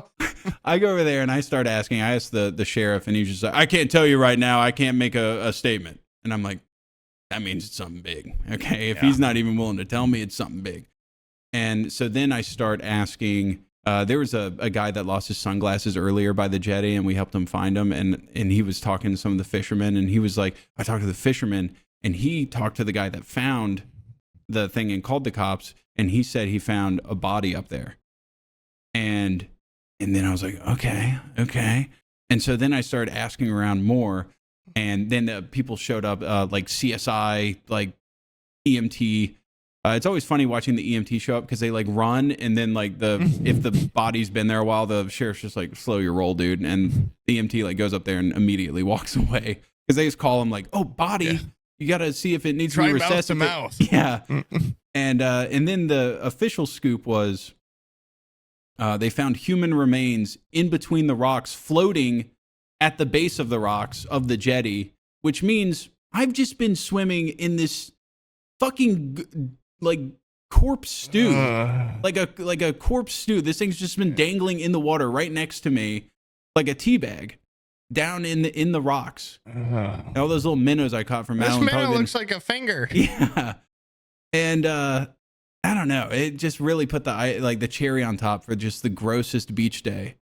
And then you know what I did? I got home that day and I scrubbed myself so hard in the shower with the hottest possible water. And did you cry? No. What? Cry over what? Just how horrible your day was, you know. You ever sit in the shower and cry? Nah. But I did sit there. I did scrub myself, and afterwards, I was like, "Oh, I'm finally clean. I got all like the possible contaminants on me from this body." And then while I was at my desk, I just smelled the sargassum again. I don't have it right here. It's over on the other side of the room. I went and fucking did the biggest bump of Schneeberg ever devised to fully fill my nasals with menthol, and I felt clean again. And also, by the way, guys, I have developed a strategy for getting rid of sunburn like you would not believe. I've always been a huge, like in the shower, dude, I baby oil, okay? I love baby oiling. It keeps me supple. Feel my fucking... Interesting. Feel my weenus, dude. That thing ain't ashy at all. It is... Next time you see me, I want you to feel my weenus. It is the most supple weenus you have ever felt in your life. And I usually baby oil. And I remember seeing like when the whole... baby powder too? No, I don't baby powder. I remember seeing the P. Diddy thing and everybody was like, oh, he has a bunch of baby oil? What a freak. What a freak. I've never even seen somebody go through a bottle of baby oil. And I'm like... Lips sealed. I go through fucking bottles of baby oil all the time, dude. I get out of the shower glistening. And I've never used it with sex, though. I feel like it would probably burn inside you. But I think that's what he was using it for. I just use it on my body. But yeah, this time I was like, I'm sunburned right now, and this burn is so bad. Baby oil is not going to be enough. So I did my shower. Then I did a full like Lubriderm oiling, and then I took a tub of Vaseline and I gave myself a full coating. That was glistening on another level. And I swear to God, dude, I went to bed and the next morning I woke up, no sunburn at all. Not a single bit of sunburn, completely healed. Now, I remember the guy that made Vaseline or petroleum jelly, the inventor, he was on his deathbed and he had tuberculosis. And they were like, the nurses were like, there's nothing we can do for you. You're going to die. And he said, I'm going to die, you dumb bitches. Bring me a tub of petroleum jelly. And he had them lather him up in like a full thick coat of petroleum jelly. And then he stuck a spoon down in it. And he ate several spoonfuls of petroleum jelly. And then he fucking lived. And he was like, this shit's magical.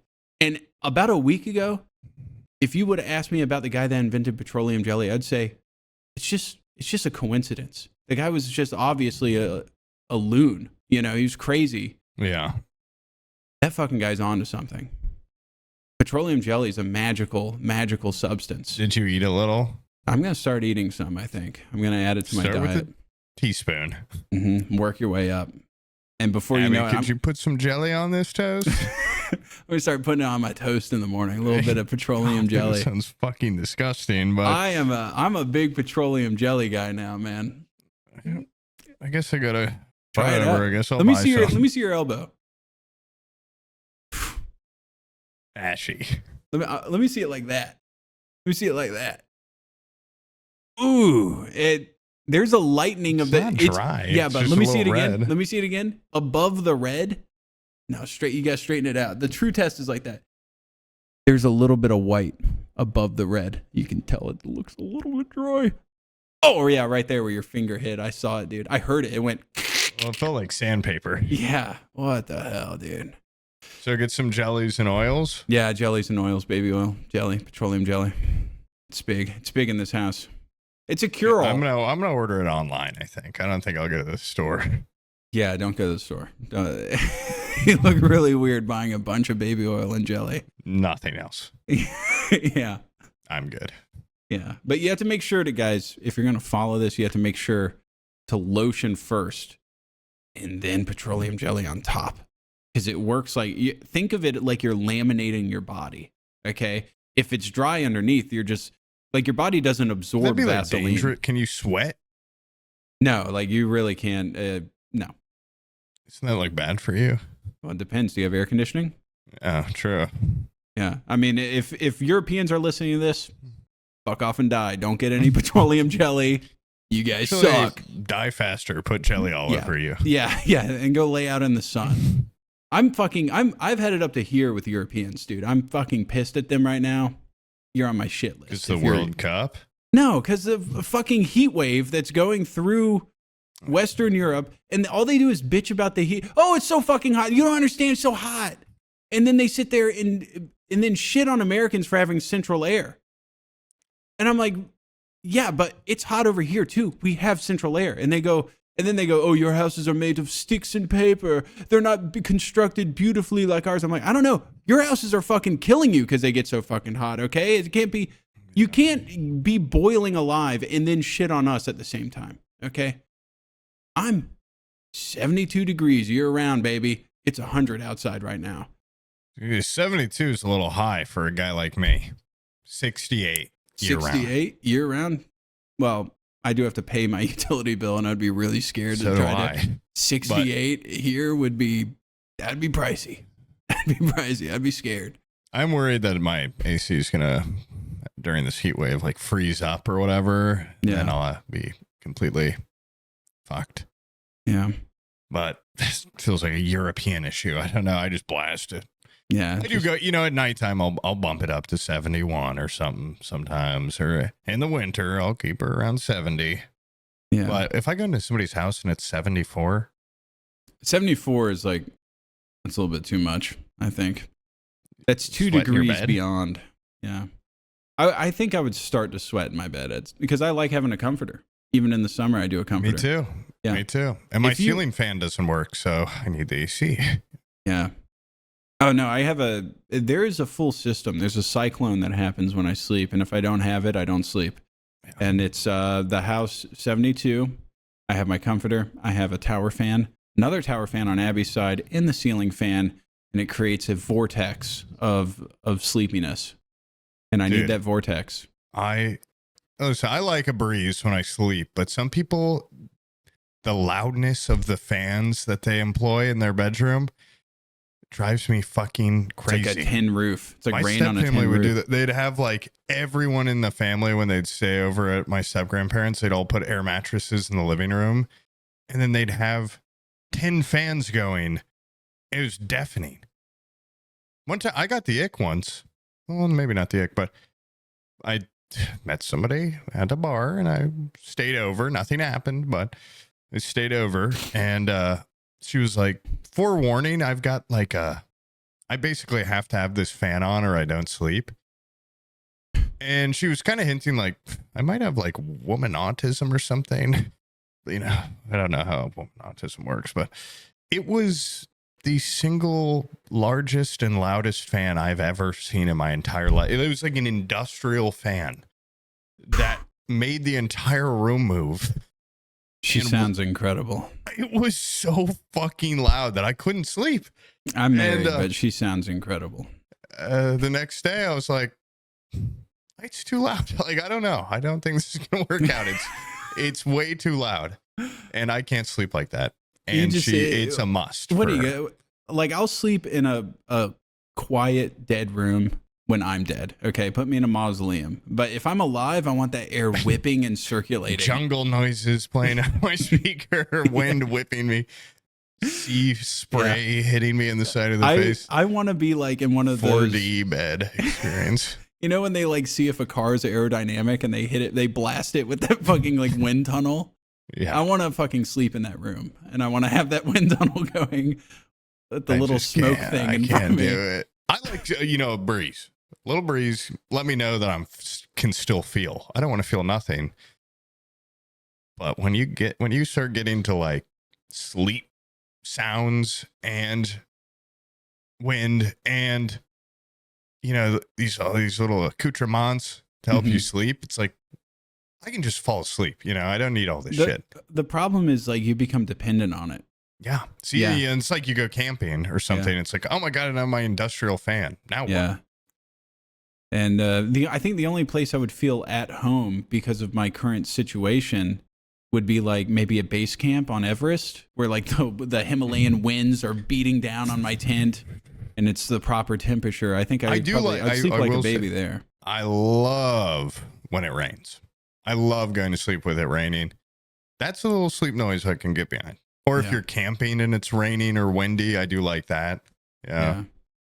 But I don't need to hear jungle frogs or something, or the sounds of a whale. I just rather, I do listen to an audiobook every once in a while when going to bed. So I guess I'm kind of contradicting everything I said, but it lulls me in.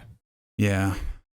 I did. I think for a while I was like already that system I was telling you about, that's baseline. And then I started going above and beyond. I said, I'm setting myself up for no sleep in the future if I keep conditioning myself. Because quickly I was like, okay, I got the vortex and the temperature down pat, and I got my perfect pillow. I have this pillow, dude. Yeah. There ain't no pillow like it. And if I don't have my pillow in this particular way, I can't sleep all of a sudden. And then I got a sleep mask, and then no fucking way you got a sleep mask after the besmirchment that you gave me for having it. You're like, what kind of guy has an eye mask? Who does? He sleeps with a little fucking eye mask on.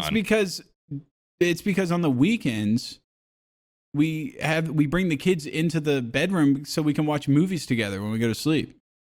We'll put on like a movie and then we'll all fall asleep. But I fucking hate having the TV on. I want complete utter darkness. So I got a sleep mask, and then I was like, I don't want to listen to fucking Cars or whatever playing in the background. So I put on my what are these things called? These things. AirPods. Yeah, the AirPods.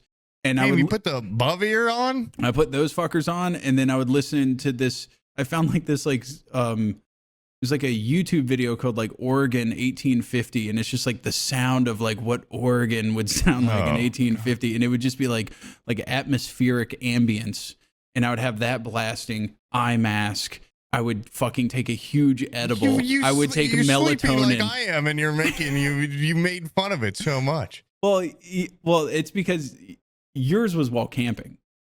That's different. Okay. That's fucking one's in the comfort of my home. The other one's the like, light on the little fan you brought was bright as shit, and I didn't like it. Okay. I like darkness when I sleep.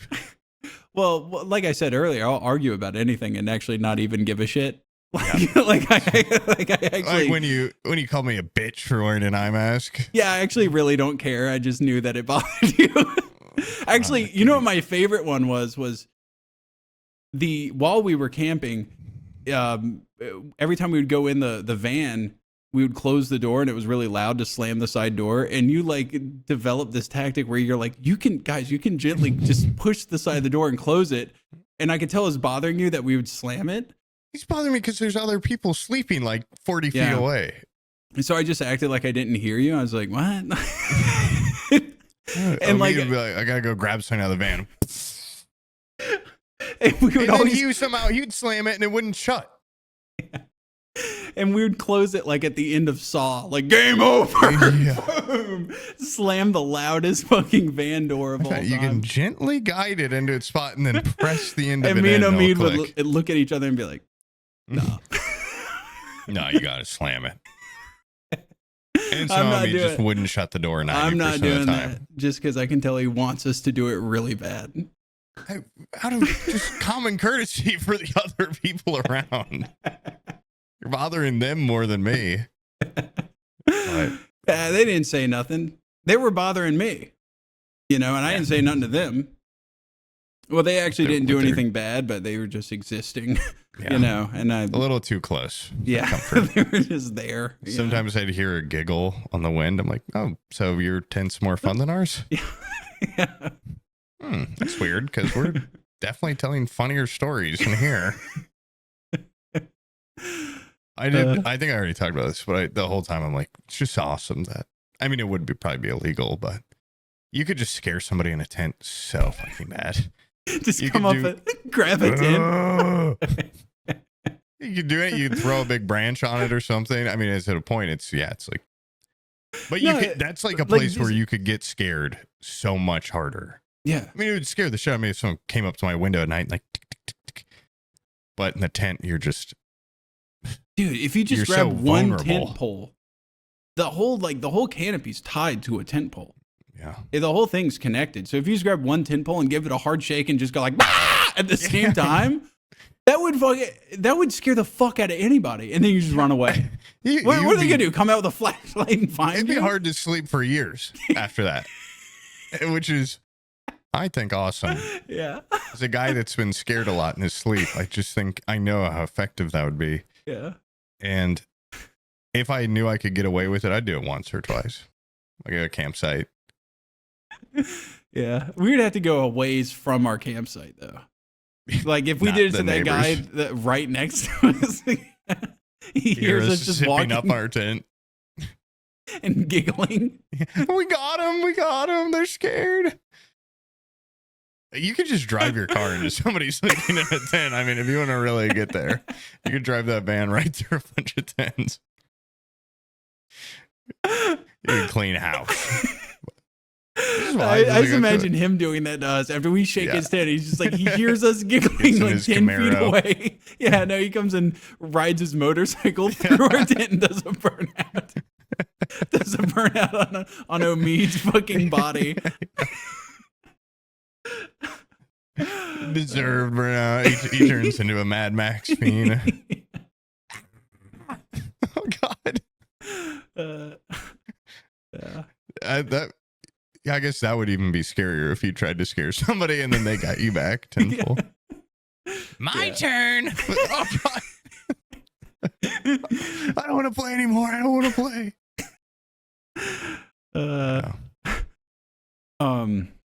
Yeah, imagine he just comes out and you just hear him just go like, I know who did that. Sam. You shouldn't have done that, Sam. Yeah. That's awesome. You can just, if you live in the woods, you could go to your neighbor's house through the woods. You can do a lot of really scary things you could do. Wait for them to take their trash out, and then as they're walking back to the door, shut their front door. That's a good one. Get my neighbor with that one all the time. Climb out the back window. She's searching in there for hours. She never finds anyone. Yeah. Dude, I think like one of the scariest things that I've ever been told, like imagine being in this situation. And I've told this before, but it's going to require empathy. It's been so fucking long. It's been so long. My mom, she worked at this company with just nothing but ladies in cubicles, and my mom would come home and she would tell me the most catty bullshit that would happen every day. But there was one lady that was a particular issue, and she had a habit of just going through public records of her coworkers and finding out shit about their life that like they hadn't told anybody, and then she would just spread it through the office. You're like, this person's like, there's a master at work in gossip. Yeah, it's just like a next level, like researching gossip that hasn't even been gossip to you. But gossip has to start somewhere, you know. She's a gossip monger. No, she's kind of like a generator of gossip. It's sultan like, of gossip. Yeah, people come to her and they go, "Any new gossip?" And she says, "I have generated gossip from the ether." Coin? Yeah, I have gossip for those with coin. But apparently, she was spreading like some like I don't even know if it was public information, but she had found out through some legal means that somebody had some private medical thing done to them. It was like a surgery, like a hysterectomy or something. Like it was penis like enhancement surgery. Yeah, and she was like spreading it through the office or something. And one of my mom's coworkers went to the boss and was like, "Hey," it wasn't even about her, but she just filed a complaint against this person. She's like, she's just an issue. Like she is just spreading like people's private information, and she's also like lying about this person, that person, and got the lady in trouble. And then like a couple days go by, and everything's normal at the office and stuff. And my mom gets up and goes to lunch, and then it's lunchtime. Everybody gets up and leaves their cubicles, goes off to go eat somewhere. And the lady that filed the complaint is like, "I'm just gonna eat at my cubicle." On the other side of the cubicle wall from her is the lady that spreads the gossip. Mm-hmm. And she also stayed in the office to eat lunch. And I was being told this story by the lady that filed the complaint. And she said, "I was sitting there eating lunch. We are probably 30 minutes into our lunch break. Complete silence. I didn't even know she was at her cubicle. And then all I hear through the wall is, 'I know what you did.'" And that's it. She like she never responded. She was just like, "Heard a secret." Like imagine hearing that. Like how do you even fucking respond? Like she was like, I was just no. She was like, I was just eating like a fucking sandwich out of a Ziploc bag, and this lady's just like, "I know what you did." I would be fucking terrified. I would be terrified. "You had a surgery for medical reasons." I mean, that'd be fucking scary. Yeah. I think just the idea of being in a cubicle area alone would be scary. And not know somebody else is there. Well, even if you think you're alone, like I would just, like big industrial or work environments, they're normally so filled with people, suddenly being alone in them, I always found creepy. Like when you have to close up at a restaurant or something. Mm-hmm. It's that the mind wanders. That liminal space. Yeah.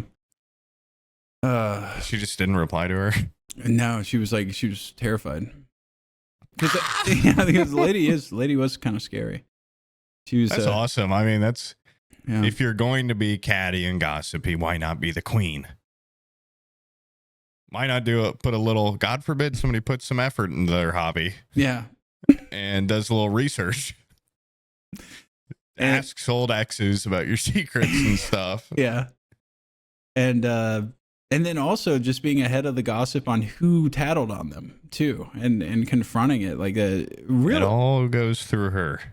Yeah, she's like the little finger of the office, or no, the Varys, the Varys of the office. Yeah. My little birds told me something. Yeah, kids crawling around in the vents, listening in on conversations.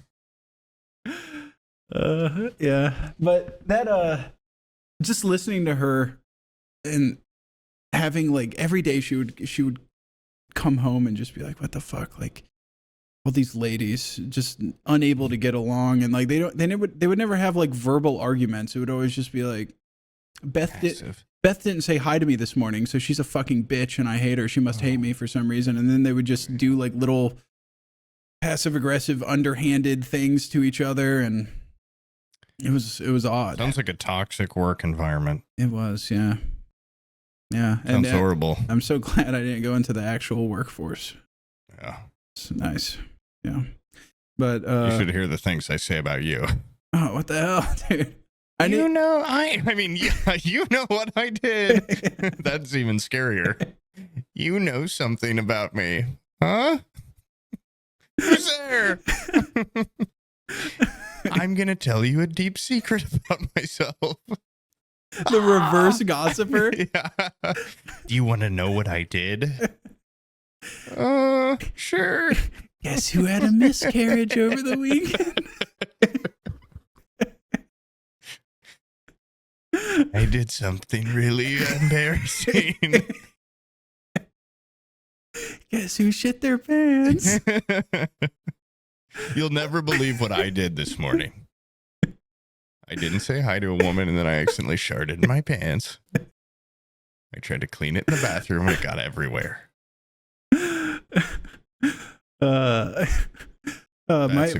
My daughter got locked in a bathroom stall in a fucking public bathroom, and it was terrifying for her. She was like, I couldn't get out. And then there was like some older girl that was just like, you're gonna have to crawl on your hands and knees under the thing. Unless you can climb, you gotta crawl. Yeah. So she climbed underneath the stall, and I was like, do you know who it was? Because it was at like an extracurricular activity that she does. And I was like, did you like happen to know who it was that told you? And she's like, so, you know, we could thank them. And she was like, lady in the mirror. She was like, I crawled out and they were gone. I'm like, that's scary. It's like Moaning Myrtle was like, crawl under the stall to get out. But now there's just like a locked stall in there. I don't know if they ever got it unlocked. It's just locked up in there, whatever. Dude, that's kind of nice of the person, though, to be like, I'm not going to watch you crawl underneath the stall. Yeah, I'm not going to watch you at your lowest. I think it's acceptable when you're 5 to crawl on the bathroom floor to get out of a situation, but having to crawl out as a grown man would be embarrassing. Not acceptable is like not realizing that you could just crawl under it. You have to have somebody tell you, hey, you know that huge gap But when you're the door? 5, like it has to go up to her waist. Like it's an insane height gap. Crouch down. Slightly crouch and walk out underneath it. Dude, I hate when there's little kids like in the bathroom. Their parents are there. I went into one recently, a public bathroom, and the kid was just standing in my path to the stall, and his dad was pissing. The kid was like, excuse me. I'm like, I really can't talk to you right now, dude. Not really the place. Yeah. And I don't know you. And his dad was like, God damn it, stop talking to people. And he's still like, he's midstream. Like he could not cut it off. And the kid just blocked me. And I was like, well, actually, excuse me. And he was like, I'm like, no, like, could you please move? And he moved, and I walked all the way down the thing to the stall. And as I was closing the door, I just saw him walking towards me. And it was scary. I'm like, oh, if this kid like crawls underneath or something, I'm not equipped to deal with that. Like, I don't know how fast the dad panics if you go, come in the stall with me, buddy. Yeah. Oh, hey, shit. What's your name? Yeah. Quick, your dad's pissing. Get in here. Really? You gotta run fast right now. But it's like, and also they're like touching everything, which I'm not like a germaphobe, but like there are places where I'm like, touch nothing. Yeah. don't touch your fucking face, don't touch the floor, you know. And it's like every time I go in a bathroom, there's a little kid in there, they're like grabbing onto the toilet wall or like on the hands and knees on the ground. I'm like, stop. Yeah, I guess you just get used to it as a parent, but no, you don't. Like, you're fucking disgusting. I think there's something that parents don't talk about often. You're disgusted by your own kids. There is a level of just being like, you guys are fucking gross. You're gross. You don't wipe your ass as good as you should. You suck at brushing your teeth because you have no like, you stink. You start to do it and then you go like, I want to do something else, and then you just like leave. And so you either have to get in the habit of just like watching them fully brush their teeth and go like, you're not hitting the sides. My kids are notorious for just doing like having the toothbrush straight up and down and just doing like molars. Yeah. I'm like, what about the fucking sides? They're like, well, it hurts my gums. I'm like, because your gums are probably fucked up. They need to be brushed. There's a reason they're bleeding. Okay. And so now I have to go in there and I just brush my teeth with them. And I'm like, watch the master at work. One Mississippi. Yeah. Notice how after 12 seconds I'm still brushing. It's because you're supposed to brush it for quite a long time. But like, it's such a hard thing to tell the kids too. Like when you sit on the toilet, you don't have to brace for impact by grabbing the side of the bowl and wrapping your fingers under the fucking like the toilet seat and touching. Don't touch the people shit and piss all over this thing, dude. It's like covered in germs. But they don't get it. So really, I think I'm gonna have a tough time with that. Yeah, you end up just going through so much hand sanitizer. Yeah, you bathe them in hand sanitizer. Basically. I like if I can use my feet to touch anything in a bathroom, I will. I'll try to open the door with a high kick. Yeah, flush the toilet with a roundhouse pinwheel drop. You know, whoever invented the door opener that's at the foot level, where you just grab it with your shoe and open it. Give that guy a high five. Well, it's like I just washed my hands. Now I'm going to touch the bathroom door handle. Yeah. And I just watched a guy take a shit and walk straight out. You know, it's like, I don't want to fucking. Yeah. But now they should put the sinks on the outside. Not a bad idea, honestly. It's not a bad idea. Yeah. Where they have the, like the water fountains outside the bathrooms where you go left and right, go men and women. Yeah, they should just have the sinks right there. There's a bar here where the men's and women's restrooms, there's no like door, but they're divided by walls, and you go in, and then when you come out, it's a unisex sinks right there where everyone can see you. And I will say it's a great motivator because sometimes, listen, I'm not perfect. Sometimes I take a piss and I go, my penis is clean. Yeah. And I didn't touch anything else. I'm just going to bounce. But it makes you, because it makes everyone wash their hands, which I think is good. Yeah. Like shames you into. Yeah. They can see everyone's if you there wash. washing them. Yeah. Because some people just go in there and they pee on their hands and then they walk out and go, they're wet. You can tell I washed them. And that's not going to fly in that situation. Do you ever on your pee stream make a little like hole and make the pee go straight through it and see how far you can get, bring it back? Yes, I have done that, but it can be fun. A little risky in a public setting. That's more of an I'm peeing outside type play. It's just more like I got a big piss and I want to have some fun with it.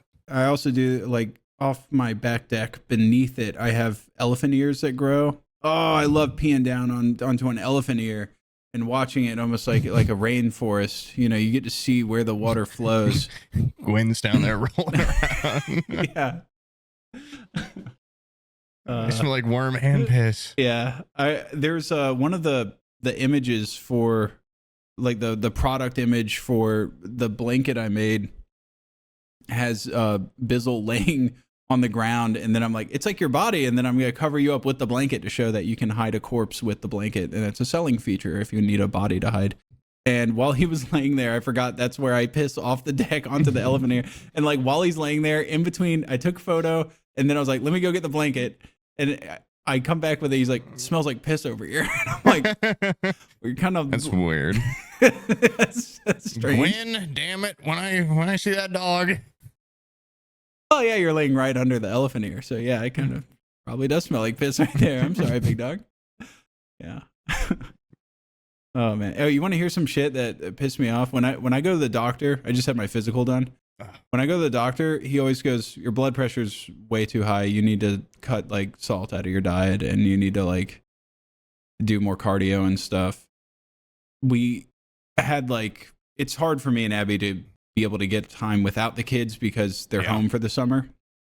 So we did both of our physicals in the same appointment. He says that shit to me.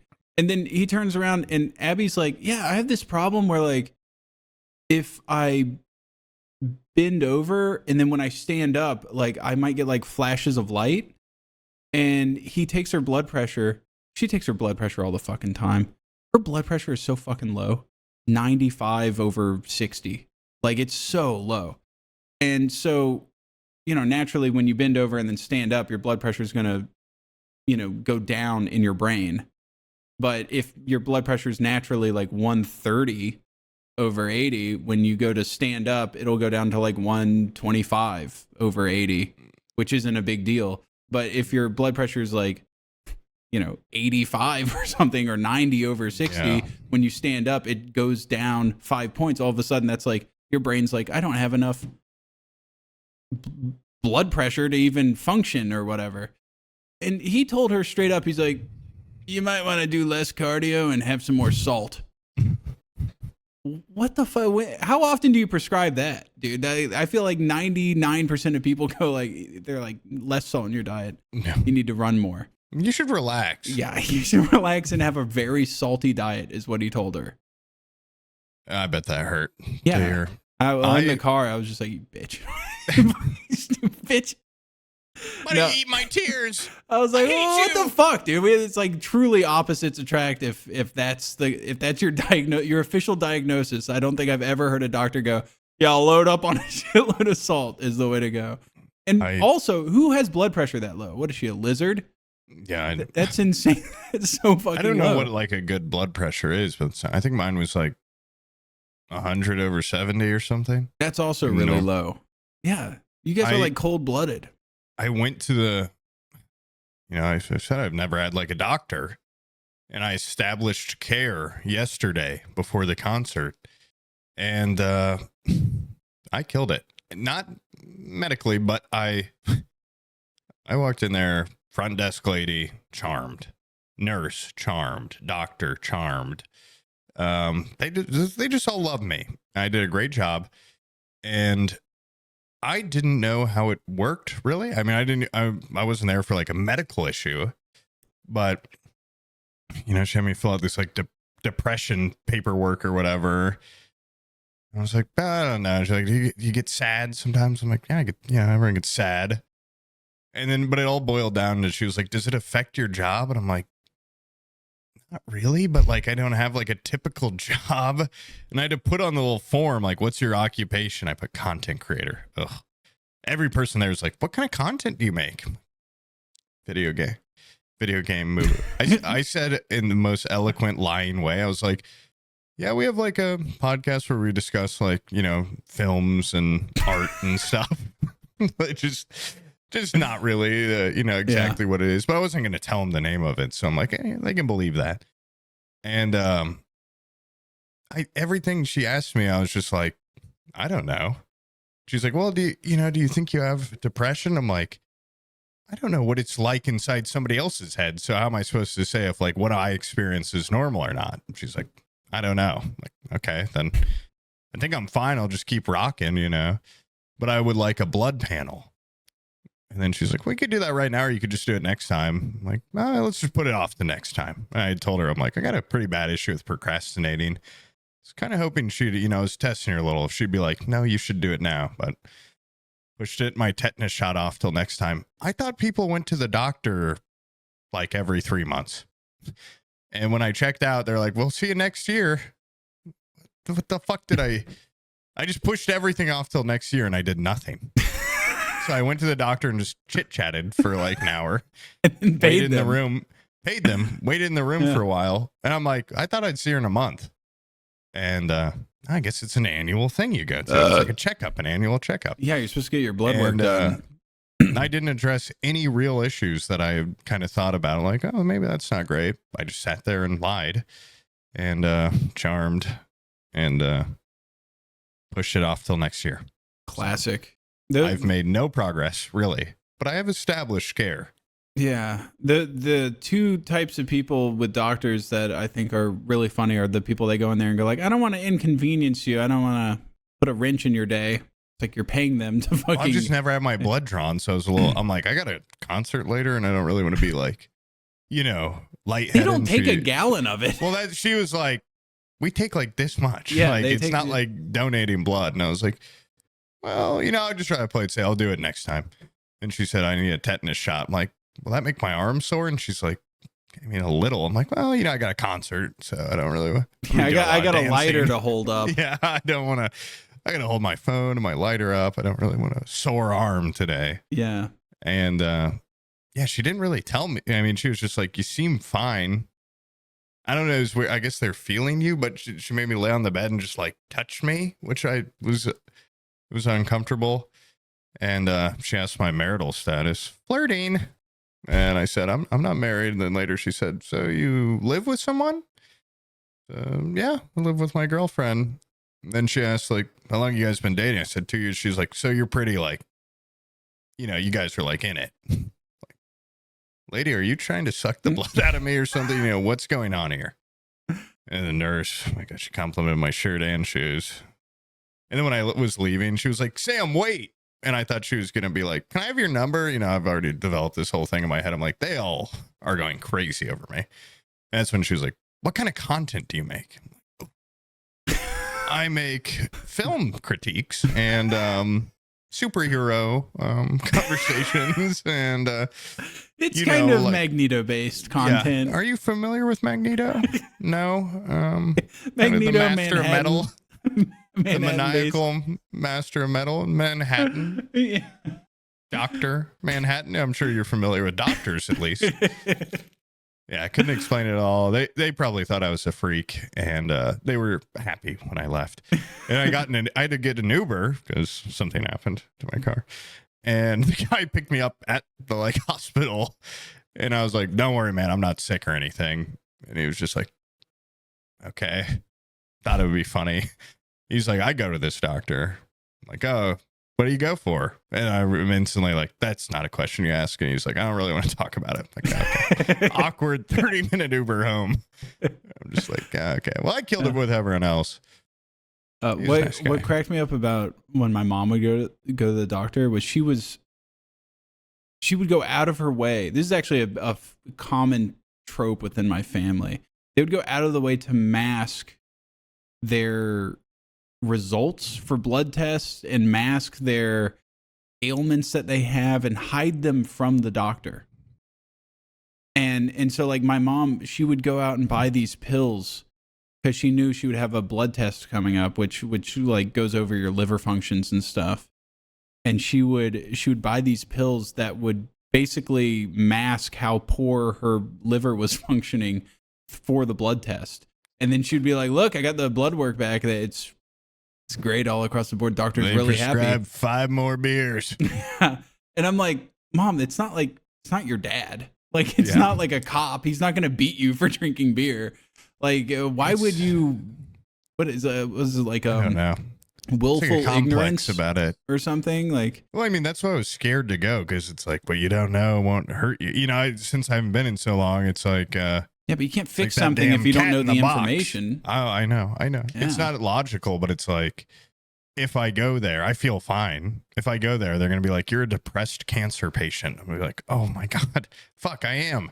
Yeah. And I don't know. I mean, I'm not, I want the test results. I want them to be real. But there's issues like, have you ever smoked? I'm like, God, no, can't touch this stuff. You're like, do you drink beers? I'm like, no, once a month. And then she was asking about my family medical history. I'm like, my family doesn't talk about that shit at all. And I'm like, I have no idea. I'm like, a bunch of them died kind of young. I don't think it was genetic though. Just alcoholism and, stuff like that. Yeah. And I was like, my grandpa died of ALS. Is that genetic? She's like, no, not really. I'm like, oh, so it's just sad. Okay. I thought ALS was genetic. She seemed to be like, you should be fine. Okay. If it is, dude, I'm The second of my fingies are like, I can't feel my fingies, gone. Oh God. Maybe she just made me feel better. Genetic. Oh. Or is it like hereditary? Yeah. Oh. Okay, so it can be hereditary, but it only accounts for about 5 to 10% of cases. Okay. Please, Yeah. please. Well, my family has like a huge history of colorectal cancer, so I think I'm gonna have to get my ass tunneled through a couple times. I mean, people are Can't just wait getting for them that. younger and younger. She told me I should wait till I'm like 40. If you want to get in there next visit, we can just do it all. I want to step in like a machine and it just like and scans me and just lets me. I just wanted to rip the Band-Aid off. Like, what's wrong with me? Oh, just give a full fucking genetic scan. Check my bones and everything. That would be cool. I just want to know. Well, it doesn't seem like you do because you. Well, I either want to know immediately and have it right in front of me where it's like on a tablet from the future, or I just would rather I'll just die at like 50. Yeah. Have you seen the medical bays from Elysium, the movie where they like throw them in there and it's just like, we detect melanoma and it just printing you new stuff. And that would be ideal. Yeah, that's cool. Well, when I was talking to her, I realized I'm like, wow, like all the men in my family have died pretty young. They weren't podcasters. Yeah, so. That's true. So I think it should be Jay Chilling. And most of them died from like murder and stuff. So yeah, that's not hereditary, I don't think. Yeah. Except for what is it? Like blood feuds. Blood feuds are strangely hereditary, I've heard. Yeah, it's a generational problem. Yeah. Family curses. Do you have any blood feuds? Alchemical potions that could help with my soul magic? My family just has the alcoholism, I think, and then besides, my dad's adopted, so I really don't know about him. Oh, but he keeps trying to get me to like get in contact with his biological family that he's discovered. And he's don't even want to talk to your damn half brother. You're not going to talk to no damn fake real grandparent. Yeah, he's just like me. I'm like, I don't really talk to you a whole lot. I mean, I don't want to. It's like me, but older and even harder to talk to. Yeah. Oh, fuck. Why don't you go over to their house for a while? The family is coming out of the fucking woodworks. Why are there so many? Houses that long? I mean, oh God. Gee, I'm doing the family loop tomorrow. I got to hit them all. It's crazy too. I love my family, but it's like sometimes you're at a parent's house or a grandparent's house and you're just like, get me the fuck out of here. You guys don't even know Magneto. You guys don't even know him like me. Yeah. You guys been playing Pal World? Oh, you haven't? You guys don't even know the maniacal metal manipulator himself. Yeah. You have to at least know Morpheus. I mean, he was generational. He's like pretty important. I was at a family meal and Abby was like, you should get some fucking prescription sunglasses. Like, you owe it to yourself. You get some fucking prescription. You've earned it. Like, just get them. And I'm like, I was like, I'll only get them if I can get some prescription Morpheus glasses. And everybody at the table was like, who? I'm like, Morpheus? You know, the glasses without the arms from the Matrix? That's fucked up. My family does fuck with the Matrix. They would know exactly what I'm talking about. It was crickets. None of them had ever seen the Matrix. My dad even had the animated one. That's apparently a pretty good movie. But I had to pull up a picture of Morpheus wearing the glasses, and they're like, they don't have any arms on them. I'm like, that's the point. They're like, but it's like glasses without they didn't get it. It was like talking to a brick wall. They didn't understand. Well, if you don't understand how badass Morpheus is, you would look at it and be like, what, like little scientist or something? Like, what is that? Little Stuart Little glasses for a mouse? But if you know Morpheus, you're like, yeah. Holy shit. The options are Morpheus or the Oakley over the tops. That would be such a sick look for you. But would you wear them? Would you wear either of them just like out all the time? Or Abby wouldn't let me. I bet. See, that's that's you're gonna spend like $1,000 on some Oakley Shark Boy glasses or something, and then yeah, she won't let me wear them. Yeah, it's weird because like, I feel like women, especially, I'm not gonna do a blanket statement against women here, but Abby specifically has like people get so caught up in the respect, if that makes sense. I think it is perfectly okay to wear something out that you know damn well is ridiculous and you look dumb as shit, but it's fucking Oakley over the tops. They're glasses from the future. They're straight up from the future. Why not? Why you can't think you wear I look those? stupid? Wait till your kids see these. Like Our the kids. Kramer Technicolor Dreamcoat. I would totally take a Technicolor Dreamcoat. You know, but I know that Abby would be like, don't leave the house in that. I've talked about them before. I'm still pissed. They don't have those Nike red contacts that they made in the early 2000s that got banned from sports. They don't even make them anymore.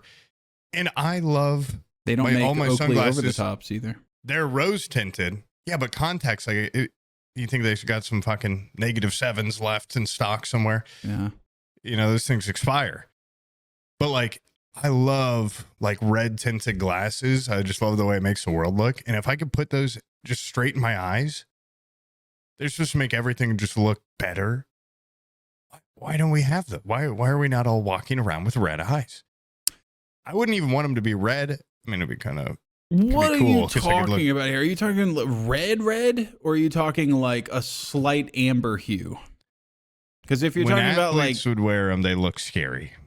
Because if you're talking like red, like the mic in front of you, red sunglasses, that's insane. Or if you're talking about like less amber. Red than this. They have rose tinted, like the look of it. It doesn't make the world look red. Mm-hmm. It makes it look like the contrast is turned up. Okay, because I mean that's what a red filter does for a camera if you're shooting like black and white. But like the contacts, I wouldn't want my eyes to look like I'm a vampire. Yeah. Well, unless. But if I didn't have to wear sunglasses, I could just have that. Oh my God. Dude. Wait, there's a website selling some. How expired? They canceled them in 2008. That I think Oakley over the tops were like canceled in the mid 2000s as well. It's what happened to? There's just so many cool things that were discontinued in the 2000s that you can't get back anymore. Well, Nike Max site has been discontinued, but we will continue to sell and ship this contact lens as long as supplies last. I don't think they're prescription. Now that I think about it, now that I'm looking at it. But you can get a 6-month supply for $44. I mean, it's for regular people. It's like I mean, I don't know how it works. Well, I think people that need prescription lenses are regular people.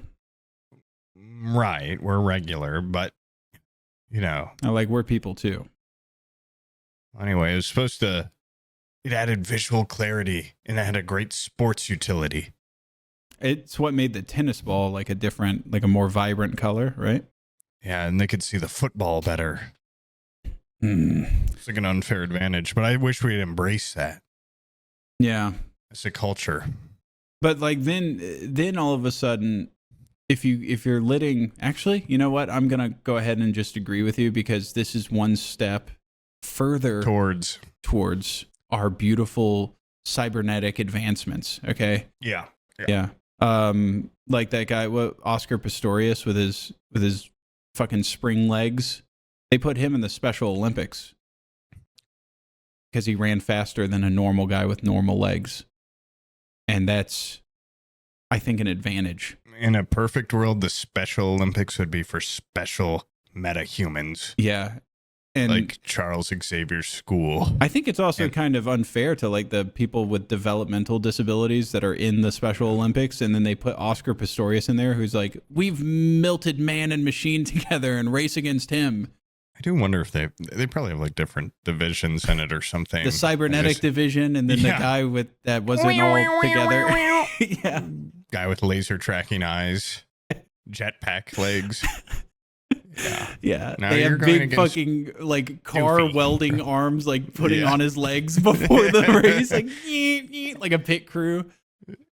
Yeah, that would be sweet. That's the world I want to make it to. So that's why I'm going to a doctor. Yeah. So I just say, just get me there. I just don't even care if I can participate. I just want to watch them. Mm-hmm. Well, I've also seen people argue for like there should be a division of sports where they just let you dope. Like what is I want to see what can science bring to someone like Brian Shaw. Like I want him crammed with as many fucking substances as possible. I want this guy to look like the Hulk. He's coming out fully crazy. He's got Oakley over the tops, red tinted. He's got his cybernetic arm exoskeletons and shit. And I want to see what can he do. And more like what can't he do? Yeah. I want to see him like fist fighting a rhinoceros. And you know, as they keep these advancements up, there's no reason for them to keep making them and keep developing them because they're not being utilized on a national level at all. It's sad. It's really sad when you think about it. In fact, I think one of the biggest detriments to the cybernetic world so far has been, one, they put the Neuralink into a guy that's in a wheelchair. They should have given it to somebody that already was, like, they should have put it in somebody's mind that's already a computer Einstein. was. Yeah, like a guy that, there was that kid that he got banned from using a computer. And then he got his hands on a Amazon Fire Stick, and he used the Amazon Fire Stick to like hack the Department of Defense or something. Like he got into the Pentagon somehow with an Amazon Fire Stick and a phone. And I'm like, I want that kid to get the Neuralink. I want to see like what can he do? Yeah. Don't give it to some guy in a wheelchair just so he can play fucking mahjong. I want to see what can the hacker guy do with Neuralink. You know? Probably just get in his damn way. We need to get a little more advanced for Kid Genius. Yeah. I want to make his whole body a computer. Yeah. I want to push the envelope on it. His hands are mice and keyboard. Yeah. Mouse and keyboard. That's sweet. That's the future I want to live in. Yeah. I would, and immediately, as soon as that kid gets the Neuralink, I'm going to give him Doc Ock arm. At least one. At least fucking one. I don't want to recognize one of God's gifts to Earth when I'm done. Yeah. My garbage disposal's an octopus. A cyber one. My dishwasher. Cybernetically enhanced octopus. Yeah. Let's combine them. Beast and technology. That's cool. But I just feel like nobody's even done advancements to like a prosthetic leg since Oscar Pistorius, because he put such a stain on it after he killed his girlfriend. And it's I forgot that that's the same guy. Yeah. Most of the time you just say somebody's name and I'm just like, yeah.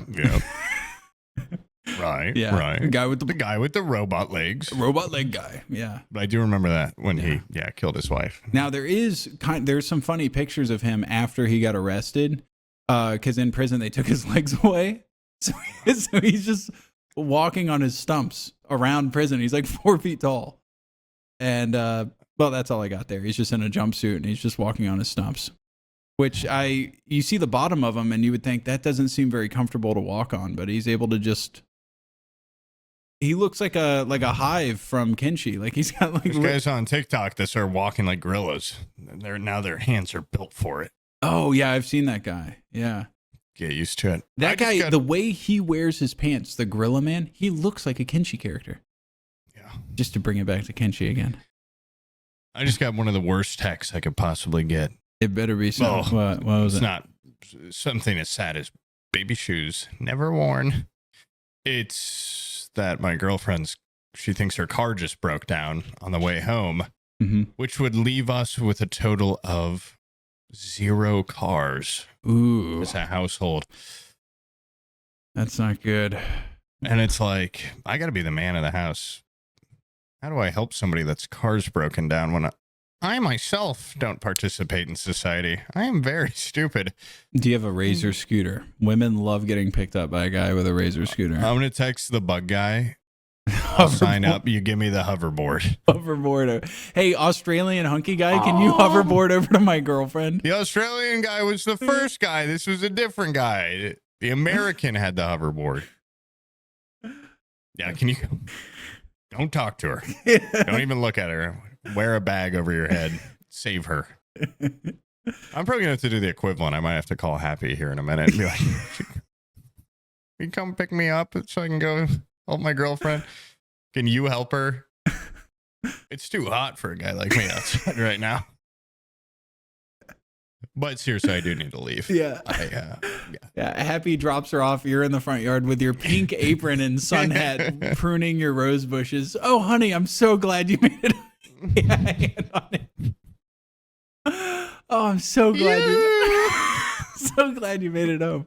Yeah, I also have to leave. Okay, so hey guys, thanks for stopping by. We'll get you another episode real quick.